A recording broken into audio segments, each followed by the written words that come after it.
Selamat malam Pak Hasan.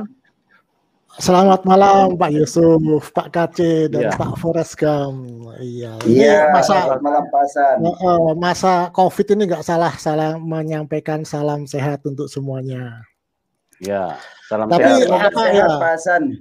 Betul. Apa gunanya kita sehat tapi kalau tidak waras? Karena itu saya sampaikan juga salam waras. Iya, dan tiada arti waras kalau kita nggak sadar. Salam sadar juga. Iya, biar sadar dari bahasa Arab, Pak Hasan. Betul. Ya. Biar nggak bangga dengan bahasa Arab. Salam sehat, salam waras, salam sadar. Gitu. Saya bahagia sekali bisa ketemu dengan Pak KC ini di sini. Karena saya beberapa kali masuk ke sini, masuk backstage doang. Masuk backstage doang, nggak dimasukin ke sini. Setelah saya coba ganti nama, ternyata bisa masuk. Ya, alhamdulillah bisa ketemu dengan Murtadin cerdas, kebanggaan kaum Kristen. Oke, kita bahas ini ke topik Pak ya. Pak KC ini kan cerdas. Ya Pak, saya ngomong dulu, belum waktunya Anda kan? Sebentar Pak Hasan. Aduh, disalah. Sebelum Pak Hasan ngomong, ya, saya tolong ingatin Pak Hasan, jangan kalau ngomong itu sambil ketawa-ketawa kayak ketawa melecehkan ya Pak Hasan ya. Terima kasih Pak Hasan. Silakan. Saya usahakan. Silakan Pak Hasan. Ya, itu bukan kesengajaan Pak, benar bukan kesengajaan. Kebiasaan Pak. Kebiasaan itu. Ya semoga aja nanti. Nah, jadi jangan sambil ketawa-ketawa supaya beretika sedikit gitu loh Pak. Terima kasih Pak. Pak. Semoga aja lawan bicara saya nanti nggak membuat saya ketawa. Semoga aja. Ini kan Pak KC ini kan murtadin cerdas ya. Jadi kalau cerdas itu nggak ada artinya. Kalau cerdas cuma hanya ngarang, tapi harus berdasarkan dalil. Benar gitu Pak KC? Benar. Oke, Pak. Sekarang kita bahas tentang murtad. Kita lihat pengertian murtad di kitab Anda itu apa? Mau lihat di perjanjian lama atau perjanjian baru? Kita lihat perjanjian lama dulu deh. Ada yang bisa buka Amsal 12:28? Kalau murtad di Al-Quran itu kan meninggalkan agamanya. Itu murtad namanya. Ya, ini kan Alkitab Pak yang kita bahas. Jadi bisa kita buka. Ya, kamu ini harus paham nih. Kalau kamu nggak paham Alkitab, nggak usah bahas Alkitab. Udah Quran aja agamamu. Sekarang saya paham Alkitab. Kenapa? Saya belajar Alkitab juga. Orang baru belajar sudah mau berdebat dengan Muhammad KC. Bagaimana kamu mau ngerti? Makanya tunjukkan Amsal 12 ayat 28 kalau berani. Amsal itu kitab apa? Amsal itu kitab apa? Perjanjian lama. Oh iya, tahu. Ya, silakan dibuka. Atau saya yang buka nih, saya nge-share. Saya share ya. Udah deh. Pak Yusuf buka. Amsal berapa? Amsal 12 ayat 28. Apa di situ? Maksudnya? Yang ditanyakan apa? Oh, di situ sangat jelas pengertian dari murtad itu apa.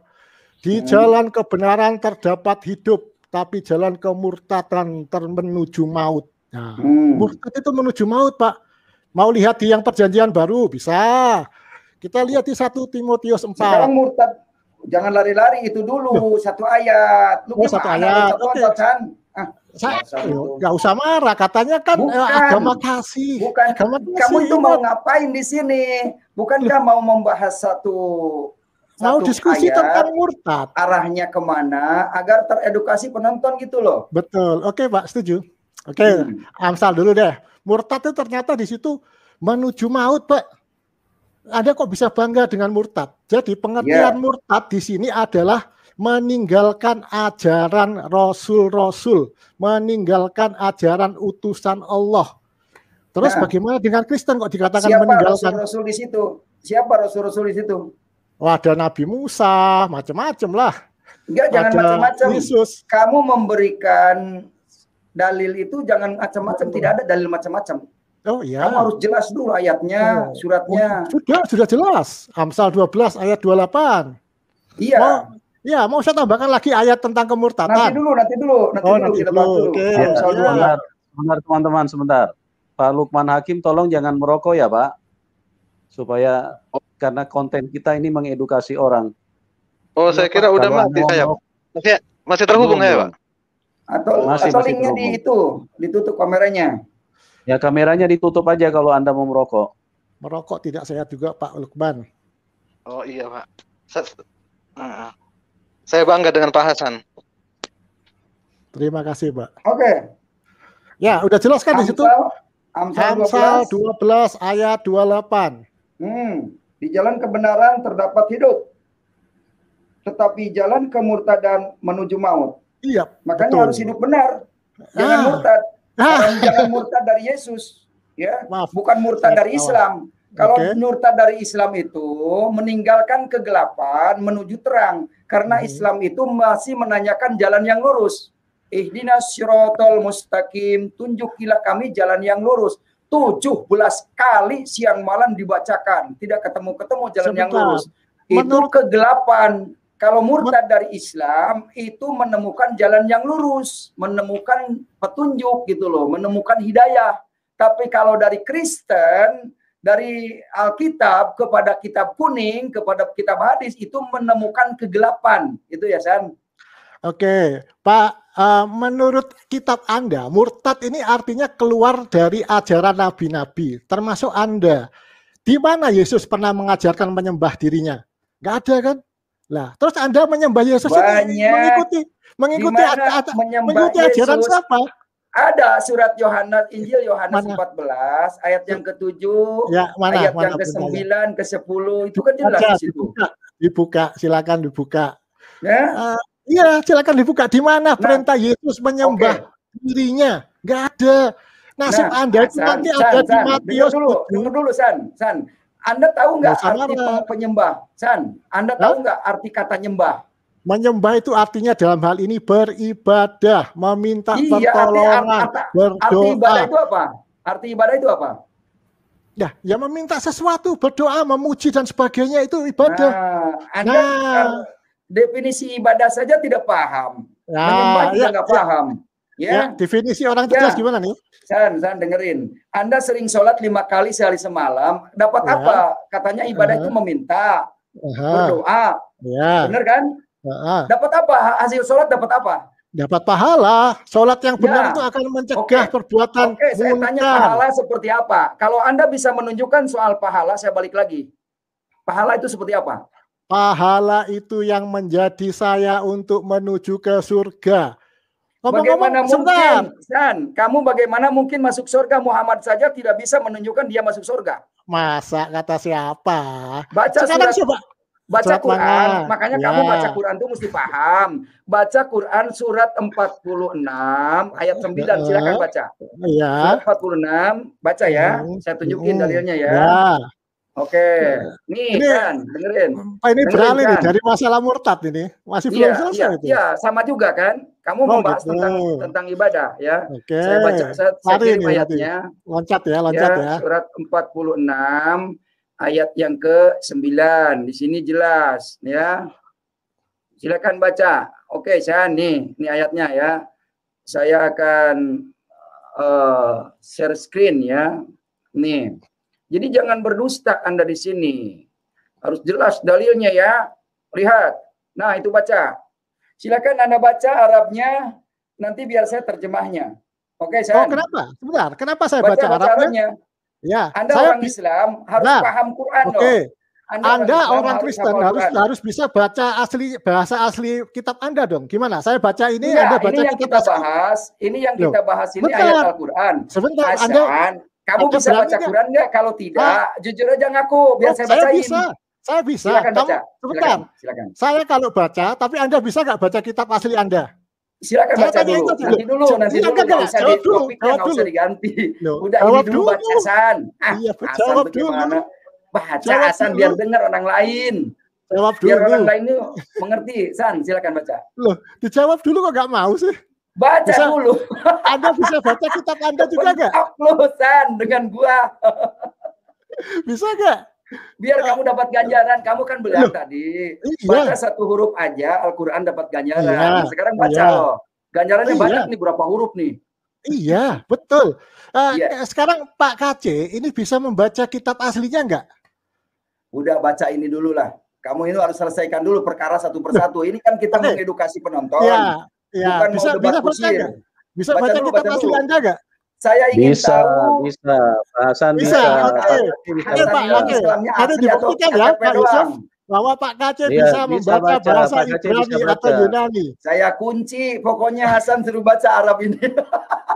Kul makuntu bidan min narob suli wama atri makuf alufi wala bikum innata bi'u illa mayuho ilaya wa ma'an illa nadirum mubin.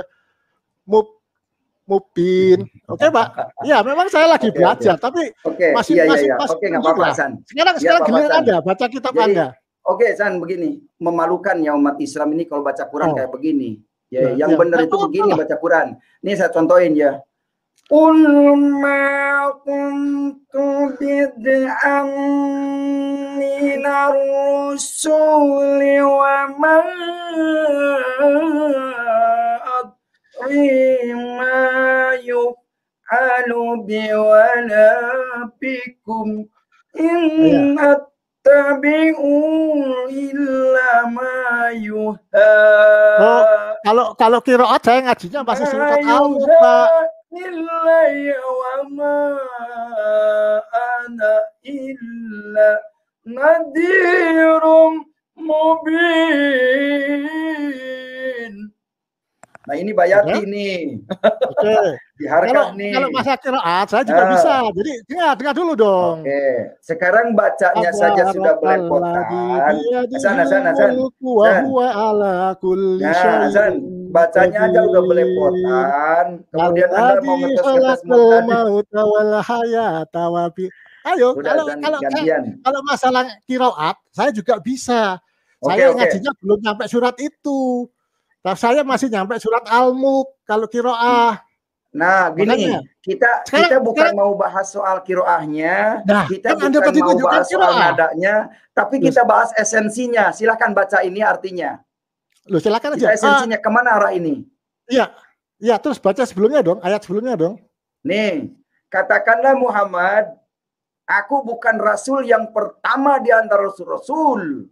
Dan aku tidak tahu apa yang akan diperbuat terhadapku dan terhadap kamu. Aku hanyalah mengikuti apa yang diwahyukan kepadaku dan aku hanya memberi peringatan yang menjelaskan. Ini di sini Muhammad mengatakan aku tidak tahu nasibku masuk surga atau tidak. Aku hanya memberikan peringatan. Udah, giliran saya ya. Dia tidak tahu nasibnya. Ya, bentar. Ayat itu tadi. Ayat yang 469. Aku bukanlah rasul yang pertama. Artinya sudah ada rasul-rasul sebelumnya. Sabar. Saya dulu ngomong menjelaskan. Aku bukanlah rasul yang pertama di antara rasul-rasul. Artinya ada rasul-rasul lain yang juga sama tidak tahu apa-apa. Sama seperti Yesus. Aku tidak berkata dari diriku sendiri, melainkan dari Bapa yang mengutus aku. Aku tidak tahu ya. Itu sama dengan ayat itu. Terus kenapa masalahnya apa? Tapi kan ada ustadz yang mengatakan la nabiyya ba'dah. Tidak ada nabi lagi setelah Muhammad kan? Berarti ini nabi terakhir kan? Betul, ini kan ayatnya ngomong. Makanya ketika ada Yosef Paul yang mengaku menjadi nabi yang ke-26, makanya umat Islam itu kepanasan. Karena takut Muhammadnya tidak dibanggain. Aku tidak bisa berkata apa-apa selain dari yang disampaikan, yang diwahyukan kepadaku. Itu perkataan Yesus itu seperti itu. Jadi benar Muhammad ini hanya pemberi peringatan, bukan pemberi keselamatan. Muhammad itu tidak bisa menyelamatkan diri.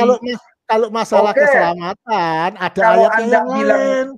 San, kalau Anda bilang saya salah, tolong tunjukkan di mana ayatnya Muhammad bin Abdullah akan menyelamatkan. Ada ayatnya. Sabar ya. Sebelumnya Anda mengakui kan bahwa Nabi Muhammad itu adalah Nabi Rasul utusan Allah? Tidak, karena tidak ada Muhammad bin Abdullahnya di sini. Kalau Muhammad itu namanya jelas, nggak pakai bin. Emang KC yang pakai bin? Karena Nabi Muhammad itu orang pertama kali. Saya tidak pakai bin, saya juga pakai KC doang, KC kesaksian cerdas. Ayo. Sebentar. Jadi kita bahas binnya dulu. Dibahas ini aja nih, ayat ini. Lah kamu itu berusaha untuk melepaskan dari jeratan ini. Di mana ayatnya Muhammad untuk menyelamatkan, silakan. Saya mau menunjukkan dulu bahwa Nabi Muhammad itu tanpa bin, tapi ada langsung Muhammad Rasulullah. Itu ayat 4829. Saya mau lihat, tahu. Mau buka nggak? Oh, udah tahu kan? Tapi ayat itu sekonyong-konyong, tidak jelas asal-usulnya. Udah jelas asal-usulnya. Jadi harus asbabun nuzulnya harus jelas, San. Ya udah. Gimana sih lu? Karena nama bin itu lebih rendah. Sama seperti sekarang Paulus. Paulus itu bin siapa? Ada yang tahu nggak? Ya sampai kiamat nggak bakal tahu itu Paulus bin siapa. Oke, mungkin tahu begini. Kan? Nah, sekarang masalah Nabi Muhammad menyelamatkan. Ayo, balik ke topik. San, Muhammad itu bukan nabinya Al-Quran. Muhammad nabinya nabi kitab kuning nih. Nah, di sini ada bin Abdullah, di sini bin Hasim, bin Kusoy, bin Kilab. Nah, ini Muhammad. Nah, jelas ya. Muhammad bin Abdullah orang Quraisy. Ya kan? Halo? Bin Abdul Muthalib, bin Hasim. Di sini sampai Adnan. Nih, sampai sini Adnan nih. Iya. Nah, jadi Muhammad bin Abdullah itu bukan nabinya Al-Quran, tapi nabinya kitab karangan ini. Nah, Al-Quran memberikan gelar yang sangat mulia dari sekadar Muhammad ini, Muhammad bin Abdullah ini, Hasan mah nggak pernah menghargai orang kalau ngomong nyerocos melulu. Dengerin kayak gantian. Loh, sudah saya dengerin ini, udah selesai. Ya udah, lanjut. Udah, oke. Nabi Muhammad itu diberi gelar yang mulia oleh Allah, bukan hanya sekedar bin. Apalah artinya bin itu? Nggak ada artinya. Tapi Nabi Muhammad itu hanya satu-satunya orang waktu itu yang memakai nama Muhammad. Karena itu di ayat 4829 disebutkan, Muhammad adalah utusan Allah. Begitu juga di ayat surat 33 ayat 40. Muhammad bukanlah bapak dari seorang di antara kamu, tetapi dia adalah utusan Allah. Sekarang kalau saya tanya hal yang sama masalah bin ini, Paulus bin siapa, Pak? Ada nggak yang tahu sejarahnya Paulus itu asal usulnya siapa? Kok bisa jadi rasul? Bisa jawab nggak itu? Ya, begini, San. Paulus itu banyak nama Paulus. Ini hadisnya, San nih. Ini hadis. Ya, hadis ya. Di sini Muhammad ini pemimpin perang di Khaybar, ya. Karena Muhammad itu diperintahkan supaya memerangi manusia.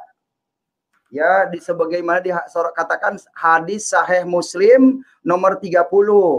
Di sini Rasulullah SAW bersabda, "Aku diperintahkan untuk memerangi manusia hingga mereka mengucapkan la ilaha illallah dan tidak ada Tuhan yang berhak disembah melainkan Allah, maka sesungguhnya dia telah menjaga harta dan jiwa dari seranganku." Jadi Muhammad ini adalah mengajarkan peperangan dan pembunuhan. Ini menyerang daerah Khaybar ya. Setiap daerah yang didatangi Muhammad maka hancurlah itu daerah. Ya. Contoh di Khaybar ya, saya bacakan. Daerah Khaybar didatangi Muhammad maka hancur dia. Hadis Bukhari nomor 575. Ini jelas sumbernya. Oke. Ya. Anda kan udah baca itu. Udah tahu nggak penyebabnya perang Khaybar itu apa? Udah tahu? Nggak ada, dia perampok. Inilah masalahnya. Dia ini bacaannya jelas. Di sini dijelaskan. Saya tanya penyebabnya perang Khaybar itu apa? Bisa jelasin nggak? Kamu sok tahu banget sih. Emang kamu pernah ke Khaybar? Katanya Anda cerdas. Jelasin dong. Ini kamu ini baca di Google. Ya. Sorry, nggak boleh ketawa. Oke. Katanya Anda tuh cerdas. Anda cerdas. Sekarang ditanya penyebab perang Khaybar itu apa? Di zoom. Nah, ini sejarah Muhammad ini sirah Nabawi di sini. Jelas ya. Anda udah baca belum? Udah baca belum? Masa tiba-tiba nyerang sih Nabi Muhammad? San, emang Muhammad itu menyerang. Contoh sekarang aja, Hasan kan masuk Islam, nyerang Kristen terus. Contoh si Yahya Waloni dekat ya, nyerang Kristen terus. Ya beginilah, memang murtad itu menuju ke maut. Aduh, tolong di mute dulu si Hasan ini, saya lagi menjelaskan. Oke. Nah, San, kamu ini mesti berpikir, Yahya Waloni masuk Islam, serang Kristen. Ustadz Somad serang Kristen, disalib ada jin. Padahal yang banyak jinnya itu di Islam, karena banyak jin yang masuk Islam. Nabinya saja Muhammad bin Abdullah dikurumuni jin, sebagaimana dikatakan surat 72 Al-Jin ayat yang ke-19. Di situ kan jelas Muhammad dikerumuni jin, ya.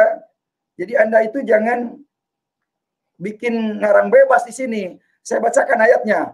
Wa ana ulama ditampilin aja, ditampilin. Alaihi libada. Dan sesungguhnya ketika hamba Allah Muhammad berdiri menyembahnya, melaksanakan salat, mereka jin itu berdesakan mengerumuninya. Jadi Muhammad itu adalah pengikut jin, makanya serang Khaybar. Begitu kalau pengen tahu. Jadi Anda kalau belum tahu Khaybar jangan sok tahu di sini. Ya, itu aja San. Sudah. Gantian saya ya. Yo. Ini bahas apa nih? Khaybar apa jin? Oke, dua-duanya deh. Jadi, jin, oke. Masalah Khaybar dulu. Jadi, peperangan yang dilakukan oleh Nabi Muhammad itu selalu ada alasannya. Khaybar adalah waktu itu tempat Yahudi. Yahudi sebelumnya telah mengkhianati perjanjian dengan Nabi Muhammad. Karena itulah Nabi Muhammad melakukan perang terhadap Khaybar, orang-orang Yahudi yang ada di Khaybar. Kemudian tentang jin. Dasar hukum yang kamu bicarakan apa? Dasar hak hukum yang jadi rujukan yang Anda bicarakan sekarang bahwa Khaybar itu adalah menyerang Muhammad. Mana buktinya? Tampilkan hadisnya. Anda itu udah katanya udah baca yang buku Anda cari itu yang Anda perlihatkan tadi. Sekarang ditanya kok nggak tahu. Maksud saya kamu jangan ngarang bebas di sini. Ini ditonton publik loh. Iya. Kalau kamu bicara itu harus punya rujukan seperti saya. Ini tampilkan dalilnya, hadisnya, nomornya, begitu loh. Iya. Sekarang ngerti. Ya kalau ngerti coba tampilkan apa yang kamu katakan di mana ayatnya bahwa Muhammad itu bela diri. Duh, itu sangat jelas. Saya nggak hafal hadisnya terus terang, tapi ada. Ya udah, dongeng jelas kamu nggak hafal, udah ganti yang hafal. Oke, Pak Kacim. Sebentar. Belum selesai. Halo, siapa nih yang nyeletos ini? Ya. Enggak. Sebentar saya, Pak. Oh, enggak. Saya masih mau Assalamualaikum, Pak Hasan. Waalaikum aja, Pak Hasan. Tadi kan Bapak kayaknya jago itu Alkitab. Tentu Bapak lebih jago lagi Al-Quran kan, Pak? Karena itu kitab Bapak sendiri ya, Pak. Sebelumnya mungkin saya mau komentar. Sebelum dipotong, Pak. Ini kan sebentar aja, Pak, sebentar.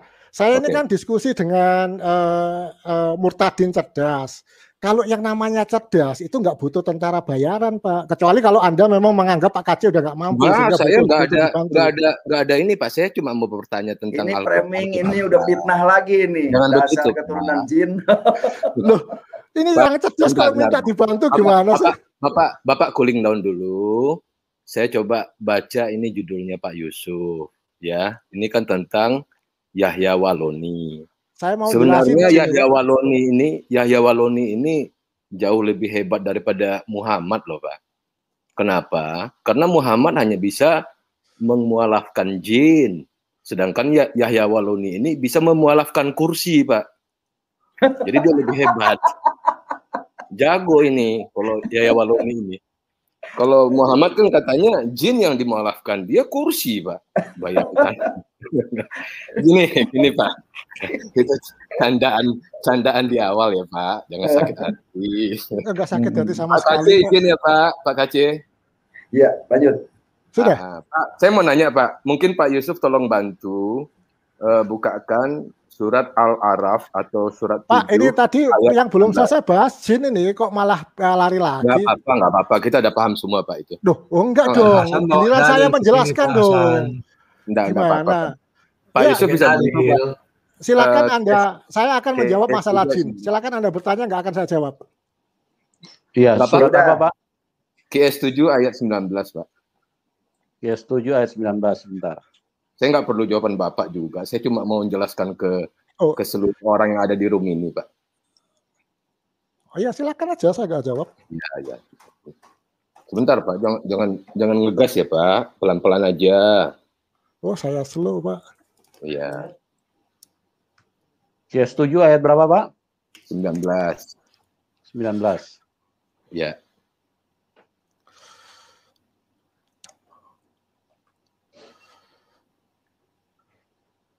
Bentar ya. Kita share screen dulu.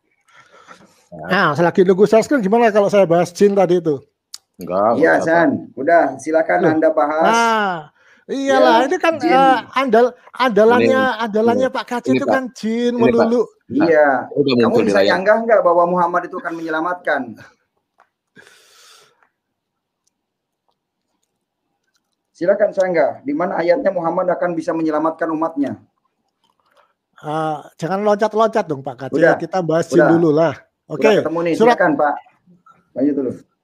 Iya. Ini saya bacakan ya. Atau Pak Hasan mau baca? Ini QS 7 ayat 19 Pak. Nggak usah Arabnya, saya juga nggak ngerti soalnya Pak. Ini saya baca ya. Dan dalam kurung Allah berfirman, wahai Adam, tinggallah engkau bersama istrimu dalam surga, dan makanlah apa saja yang kamu berdua sukai. Tapi janganlah kamu berdua dekati pohon yang satu ini. Dalam kurung apabila didekati, kamu berdua termasuk orang-orang yang zalim. Kita kunci ya Pak, bahwa Adam itu dan istrinya itu berada di dalam surga. Jadi penciptaan Adam dan istrinya ini adalah di dalam surga. Pak Yusuf bisa bukakan surat Baqarah surat Al-Baqarah surat 2 ya Pak? Iya, ayat 2 ya. Nah, ayat 2 164. QS 2 ayat 164 Pak. 164, oke. Ya. Surat Al-Baqarah QS 2 ayat 164. 164.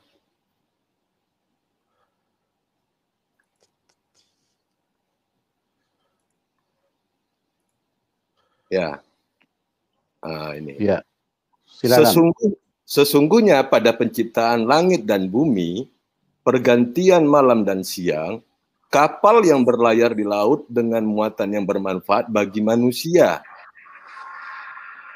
Ini kan bingung kita. Sekarang ada kapal, kalau yang saya punya ini Pak ya, berdasarkan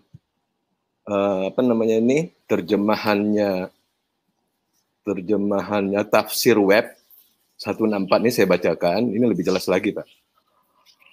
Tafsir web ya. Bentar. 164. Sesungguhnya dalam penciptaan langit dan bumi, silih bergantinya malam dan siang, bahtera yang berlayar di laut membawa apa yang berguna bagi manusia. Dan apa yang Allah turunkan dari langit berupa air, lalu dengan air itu dia hidupkan bumi sesudah mati atau keringnya. Dan dia sebarkan bumi itu segala jenis hewan. Tadi di ayat 7 di QS 719 dikatakan bahwa manusia itu di surga.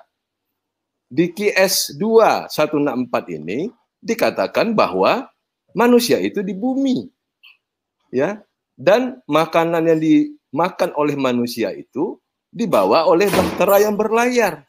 Yang kontradiksinya di sini mungkin nanti ya siapa aja boleh Pak Hasan yang jelaskan, boleh siapa saja. Sebenarnya manusia itu diciptakan di mana? Di bumi apa di surga? QS 7 mengatakan manusia itu diciptakan di surga. Kemudian QS 2 164 tadi mengatakan bahwa penciptaannya adalah di bumi. Ya wajar kalau ini bingung semua. Coba mungkin Pak Hasan bisa bantu jawab atau nggak usah jawab lah. Biar yang lain kan yang ada di channel Pak Yusuf ini bisa menganalisa sendiri sebenarnya ini ayat bertentangan apa tidak ya. Pak Kace bisa bantu Pak? Sudah. Oh, sudah. Pak Hasan mau jawab? Oh ya, saya mau jawab. Oke, silakan. Pak Yusuf, berani nggak ini bahas masalah jin ini? Ini belum selesai, saya udah share screen ini. Bisa dilihatin nggak? Surat Al-Jin, kembali lagi Pak? Dong. Surat Al-Jin 72 Pak, surat ke-72. Nggak, kita ini dulu Pak, ini dulu nanti kita balik ke Jin ya. Iya, saya ke sini itu. Ini dulu Pak, silakan Bapak jawab dulu. Saya ke sini belum. Tadi kan saya udah ngomong bahwa saya di sini itu mau berdiskusi dengan murtadin cerdas. Tapi ternyata kok minta bala bantuan tentara dan akhirnya loncat topik ini ya. Oh, salah Pak, jangan bilang bala tentara bantuan apa Pak. namanya kalau boleh bala tentara? Kan saya mau nanya kepada Bapak, Bapak kan ahlinya kitab. Alkitab Bapak ngerti, apalagi Al-Quran Bapak lebih paham. Saya coba jelas. Oh gitu. Jadi Anda melihat bahwa ini kita saya jawab ini, tapi nanti gantian saya akan bertanya tentang kontradiksi Alkitab. Anda mampu nggak jawab? Silakan, nggak apa-apa. Oke. Anda menyatakan bahwa di ayat yang tadi itu penciptaan manusia ada di surga, tapi di sini ada di bumi. Pertanyaan saya, di mana kata-kata di sini bahwa manusia itu diciptakan di bumi yang mana, Pak? Adam dan Hawa ya kalau ini ngomongnya ya. Ya, Bapak baca ya. Sebentar. Ya, di mana? Yang saya punya ini, Pak, dari tafsir web ya, Pak. Kok tafsir? Saya baca. Oke. Sabar, Bapak sabar. Kan saya baca artinya dari tafsirweb.com. Ini Al-Quran, Pak, terjemahan tafsirweb.com. Sesungguhnya dalam penciptaan langit dan bumi, silih bergantinya siang, malam, dan siang, bahtera yang berlayar di laut membawa apa yang berguna bagi manusia. Berarti manusia itu ada di bumi kan, Pak? Karena bahtera ini. Nah, tadi yang QS 7 ayat 19 mengatakan bahwa manusia itu ada di surga. Ini yang benar yang mana? Yang ada di surga, sebentar Pak, yang ada di surga Adam dan Hawa atau manusia? Itu beda. Ini kan berbicara masalah penciptaan langit dan bumi, Pak. Berarti manusia awal. Disinilah mungkin, sorry ya kalau saya menyebutkan Anda ini umat terjemahan. Jadi begini Pak, ini kalimatnya saya baca ya. Sesungguhnya dalam penciptaan langit dan bumi, koma. Silih bergantinya siang dan malam, koma. Bahtera yang berlayar di laut membawa bla bla bla, koma. Dan apa yang diturunkan dari Allah adalah tanda-tanda keesaan Allah. Sama dengan ini Pak, jagung, terus kemudian kangkung, buah-buahan itu adalah termasuk buah-buahan. Ini terus masalahnya bukan, apa Pak. ini? Baca dulu Pak. Pak, saya baca ya. Sesungguhnya dalam penciptaan langit dan bumi. Saya baca, Bapak dengar dulu. Oke, saya berikan penjelasan yang lebih jelas lagi buat Anda. Kan kita sama-sama baca ya Pak ya. Sabar Pak, sabar. Sesungguhnya dalam penciptaan langit dan bumi, koma, silih bergantinya siang dan malam, koma, bahtera yang berlayar di laut membawa apa yang berguna bagi manusia. Artinya manusia yang diciptakan di awal itu ada di bumi. Karena ada bahtera yang berlayar di laut membawa apa yang berguna bagi manusia tersebut.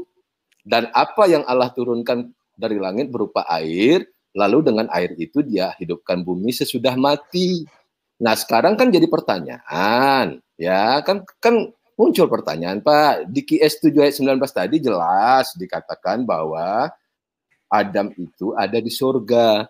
Tapi di sini konteksnya adalah penciptaan langit dan bumi, Pak. Ingat, penciptaan langit dan bumi berarti kan penciptaan manusia juga kan termasuk. Bapak orang teknik nggak ngerti hukum asosiasi nggak? Jadi gini Pak, saya bacakan ya.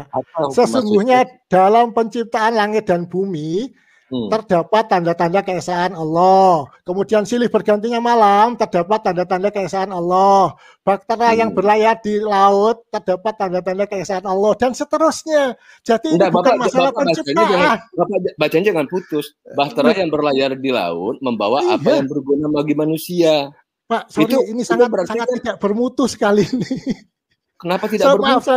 Maaf saya kalau ketawa karena ini Anda memahami ini kalimat bahasa Indonesia pun itu nggak ngerti bagaimana. Ini kan sudah saya ngomong bahwa salak, pisang, jagung adalah buah-buahan. Sama seperti itu kalimatnya, bahwa yang di dalam koma ini sungguh terdapat tanda-tanda keesaan Allah. Makanya saya udah sampai baca seperti itu, Anda nggak ngerti itu, udahlah jangan membuat tanda-tanda keesaan Allah itu yang mana Pak? Sorry, tanda-tanda keesaan dan kebesaran Allah bagi kaum yang memikirnya. Pak, di situ nggak ada disebutkan, Pak. Di situ hanya disebutkan bahwa bahtera yang berlayar di laut itu membawa apa yang berguna bagi manusia. Betul. Dan ini konteksnya adalah maksudnya ya kapal-kapal yang membawa kargo itu berguna manusia, artinya bahwa kapal bisa mengapung itu adalah tanda kebesaran Allah. bahwa penciptaan langit dan bumi kebesaran Allah. Dari mana Anda bisa mengarang bahwa ini konteksnya penciptaan langit dan bumi? Loh, ciptaan manusia itu di mana? Itu kan surat apa? Ulangi lagi. Surat apa? Ulangi lagi, Pak. Astaga, ini keterlaluan dari Pak. Itu ada di layar, Pak KJ. Ini kan konteksnya penciptaan langit dan bumi, karena di awal kalimatnya sesungguhnya dalam penciptaan langit dan bumi. Iya, penciptaan langit dan bumi itu tanda-tanda kebesaran Allah. Begitu juga dengan silih bergantinya malam, begitu juga bahtera berlayar, begitu juga apa yang diturunkan Allah dari langit itu tanda-tanda kebesaran Allah. Ini bukan konteks, ini masalahnya konteksnya adalah kebesaran dan tanda-tanda Allah. Pak, ini dilihat banyak orang, jangan memalukan umat Kristen dong. Benar deh. Ya ini kan kalimat awalnya sesungguhnya dalam penciptaan langit dan bumi, Pak. Ya. Maaf Pak, saya ketawa, mohon maaf ini. Hasan, kamu itu selalu ketawa. Loh, kenapa? Karena memang lucu ini. Udah dijelaskan. Anda anggap orang lain bodoh. Berarti Quran Anda ini lucu, Pak. Quran Anda ini lucu kalau gitu ya. Cara mengertinya Anda ini benar-benar kaum terjemahan yang hanya untuk mencari kesalahan. Padahal sudah sangat jelas. Pak, itu seperti kalimat gini loh. Jagung, nanas, pepaya, mangga adalah buah-buahan. Seperti itu. Ini konteksnya adalah tanda-tanda kebesaran Allah. Apa aja tanda-tanda kebesaran Allah?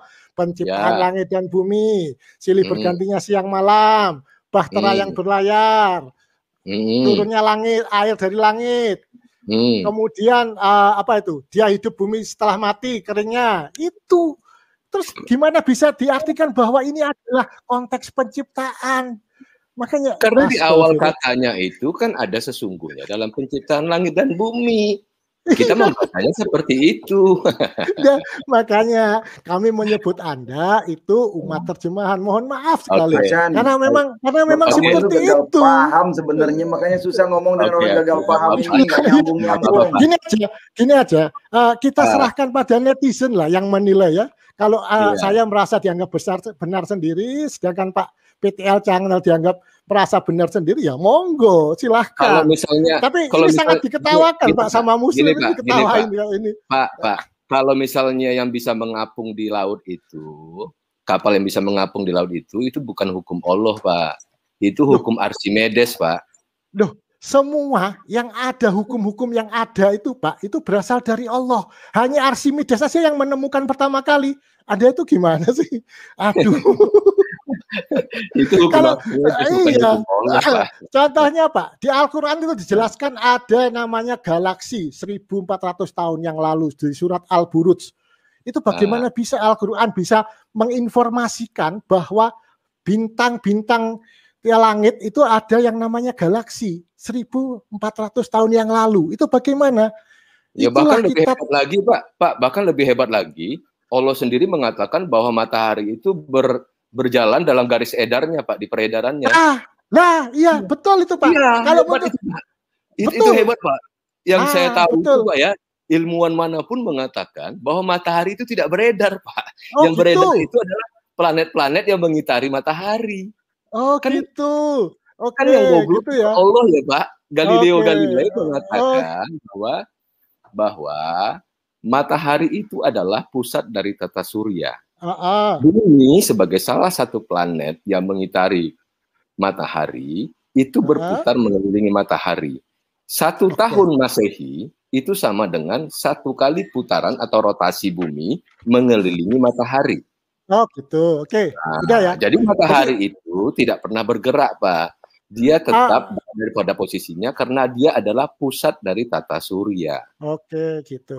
Betul, Pak. Ya. Kalau boleh tahu Bapak ini teknik atau orang ekonomi atau orang non teknik, Pak? Saya tamat SD, Pak. Oh, wajar, Pak, kalau gitu. Iya. Jadi mungkin SD Bapak pada saat itu masih orde lama atau orde baru, Pak? Saya orde kadrun, Pak. Waduh. Jadi saya jelaskan gini, Pak ya. Yang namanya tata surya memang benar pusatnya adalah matahari. Matahari. Bumi berotasi. Bumi juga berevolusi mengelilingi matahari. Bukan berevolusi, Pak. Nggak, salah. Bapak ini kok evolusi. Bumi berotasi, Pak. Kemudian berevolusi mengelilingi matahari. Salah apa benar itu?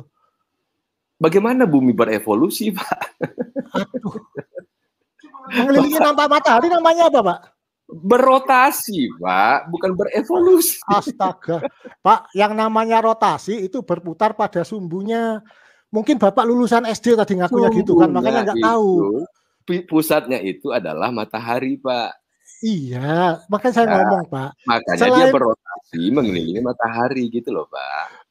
Pak, berotasi itu berputar pada sumbunya. Makanya ada siang, ada malam, itu berotasi, Pak. Kemudian kalau berevolusi, itu namanya 1 tahun, 1 kali evolusi bumi, itu 360 sekian hari. Itu namanya evolusi, memutari matahari. Jadi, bumi itu selain berputar pada porosnya, juga berputar mengelilingi matahari. Saya benar-benar kan jelasin anak SD ini. Nah, sampai di situ Bapak masih benar, santai, betul. Sampai di situ Bapak masih benar bahwa matahari itu adalah pusat tata surya. Tapi Bapak lupa bahwa di sains modern sekitar tahun 1580-an ke atas, matahari itu ternyata bergerak juga, Pak. Mengelilingi apa? Mengelilingi pusat galaksi. Anda nggak percaya? Saya bisa tunjukkan linknya. Makanya itu Al-Quran memberitahu bahwa matahari itu punya garis edar. Apa? Matahari gimana? Matahari itu juga berevolusi mengelilingi pusat galaksi yang namanya black hole. Evolusi itu apa, Pak, artinya, Pak? Bapak ini salah kamus kayaknya nih. Gitu aja deh, Pak. Daripada Anda memalukan. Saya bacakan ya, Pak. Saya bacakan ya.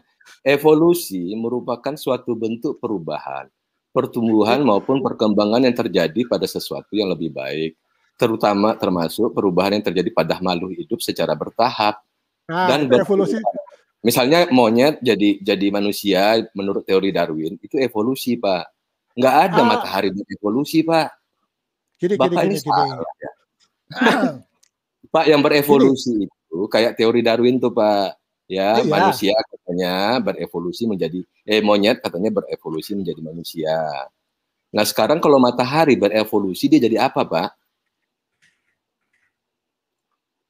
Loh, ini maksud saya itu mengelilingi matahari itu, Pak. Sorry. Makanya Bapak pakai kalau saya Bapak jangan pakai kata ketinggian, Pak. Revolusi, Pak. Maksud saya revolusi, bukan evolusi. Revolusi. Sorry. Revolusi. Sebentar, saya cari lagi arti revolusi ya, Pak. Ya. Revolusi bumi, Pak. Jangan revolusi doang, nanti revolusi PKI dong. Ya. Revolusi bumi adalah perputaran bumi mengelilingi matahari. Itu benar, Pak. Tapi kalau evolusi itu teori Darwin tuh, Pak. Oh iya, oke. Saya koreksi, Pak. Revolusi, bukan evolusi. Enggak apa-apa. Kita kan belajar di sini, Pak. Oke. Sampai di sini ada benar, Pak, bahwa matahari itu adalah pusat evolusi tata surya. Tapi Anda nggak tahu bahwa sudah ngakui salah ya sih. Bukan evolusi, Hasan. Revolusi. Ngakui salah ya, San. Nah, sekarang kita bahas matahari. Matahari berevolusi apa tidak? Menurut Anda? Kalau Anda kan enggak kan? Tadi mengaji Al-Quran. Ternyata, Pak, penemuan terakhir di sains modern, matahari itu juga berevolusi mengelilingi pusat galaksi. Anda pusat galaksi apa? Hah? Pusat galaksi itu mana? Aduh. Pusat galaksi itu black hole, massive black hole. Gini aja, Pak, saya share ini dah. Saya share linknya deh. Ini berani ada nggak yang berani nge-share share screen layar saya nih. Ntar saya tunjukin. Ada lihat ya revolusi matahari itu berapa?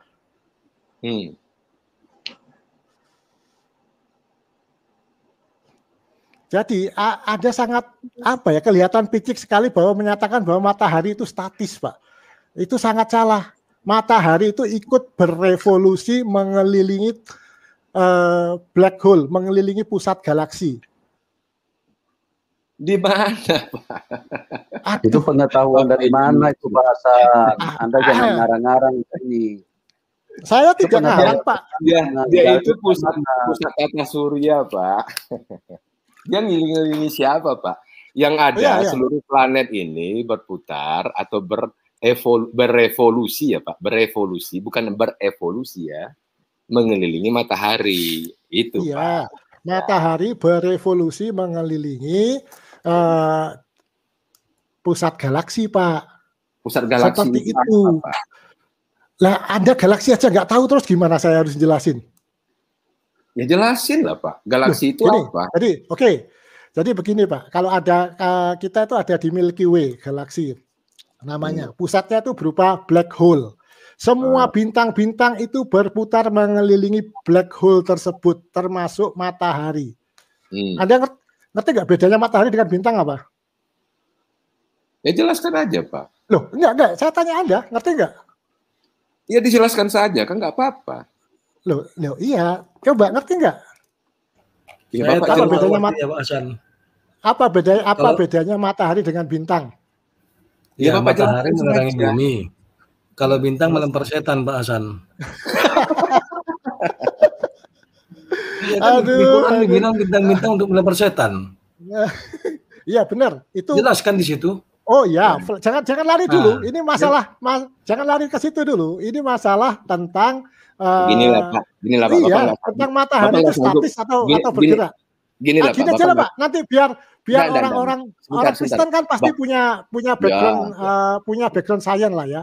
Anda kalau ngotot di sini itu sangat memalukan. Saya nggak ngotot, Pak. Iya. Saya nggak ngotot. Bapak tentang evolusi dan revolusi aja nggak tahu. Oh iya, saya terselip lidah, Pak. Hanya salah istilah saja. Yang saya maksudkan adalah revolusi. Artinya sama. Oke. Yang saya maksudkan adalah revolusi. Begitu, Pak. Jadi kalau Anda ngomong bahwa matahari itu statis diam, itu sangat salah. Nanti diam tidak, Pak. Tapi dia tidak punya garis edar kayak bumi. Oh, punya. Siapa bilang? Anda bisa lihat di space.com kalau seperti itu. Iya. Nah, makanya ini mau saya share space.com bisa nggak ini? Biar tahu, biar tuntas kita. Ya saya nggak tahu yang punya channel. Iya, makanya saya kasih tahu. Makanya Al-Quran itu menjelaskan, Pak, bahwa matahari punya garis edar. Seperti itu. Garis edarnya apa? Karena dia mengitari pusat galaksi. Nah, hanya orang-orang yang mungkin SMA-nya tahun 70-an yang nggak ngerti ini. Karena ini baru ditemukan. Ya begitulah hebatnya Al-Quran, Pak. Beda dengan mungkin kalau kita bahas Bible, nah itu beda lagi kalau masalah sains. Ya. Begitu.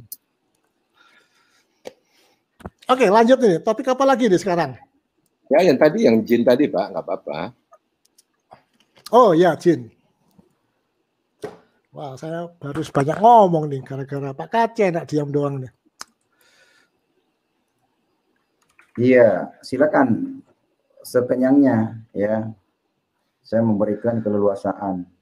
Oke, jadi kan Pak Kace ini selalu ngomong bahwa Nabi Muhammad itu dikerubungi jin dan itu artinya seakan-akan jadi aib gitu dikerubungi jin. Iya, benar aib karena memang itu aib. Sekarang kalau memang itu tidak boleh disampaikan, tolong tunjukkan bahwa Muhammad itu dekat dengan Allah. Nah, sekarang gini Pak. Gitu kan? Enggak, jangan sekarang begini. Anda tidak bisa menampilkan dalil. Bahas masalah jin. Sekarang masalahnya kenapa jin itu kok bisa mengerumuni Nabi Muhammad? Karena kalau menurut surat Al-Jin ayat 1, ya saya bacakan ya. Katakanlah Muhammad, telah diwahyukan kepadaku bahwa sekumpulan jin telah mendengarkan bacaan Al-Quran. Lalu mereka berkata, kami telah mendengarkan bacaan yang menakjubkan yaitu Al-Quran. Yang memberi petunjuk ke jalan yang benar. Lalu kami beriman kepadanya. Lah beda, kalau dibacain Bible nggak mungkin berkumpul. Kenapa? Karena Bible itu karangan, Pak. Hasil penyelidikan. Nah, saya belum selesai. Saya ini nggak ngarang ya. Jadi Bible itu disebut penyelidikan sesuai dengan perkataan Lukas. Baca Lukas 1 ayat 1 sampai 3. Mau saya bacakan? Ya. Tadi saya sudah dengar dari Hasan sendiri bahwa Muhammad itu dekat dengan jin, dikerumuni jin karena jinnya ingin mendengar ayat Quran, begitu kan? Ya, betul. Ya. Nah, pertanyaan saya, di mana ayatnya Muhammad dekat Allah? Oh iya, karena ada perintah. Karena Allah itu memberikan syafaat hanya kepada Nabi Muhammad. Sedangkan iya, Nabi mana yang lain ayatnya tidak. di mana? Oh, jangan ngayal di sini. Oh enggak, gitu loh. tidak dong, tidak menghayal saya. Tapi saya belum selesai tentang jin sebelum loncat ke situ. Kan udah diberikan ke saya supaya dijawab. Terus sudah dijawab. Itu yang pertama ya. Oke, saya udah menjawab ya. Pertanyaan saya di mana ayatnya Muhammad dekat dengan Allah? Kalau dekat dengan jin kan sudah dibacakan tadi oleh belum selesai. Iya, saya jawab. Beri waktu saya jawab. Jadi alasan kenapa Nabi Muhammad dikerumunin karena dia mendengarkan bacaan Al-Quran yang demikian hebat. Yang kedua, Nabi Muhammad ini ternyata memang rahmatan lil alamin. Artinya dia itu diutus untuk seluruh alam semesta, termasuk jin. Jangan ngomong ngecambrung, nggak ada jelas dalilnya. Coba di mana dalilnya? Di surat Al-Anbiya ayat 107. Silakan dibuka kalau berani.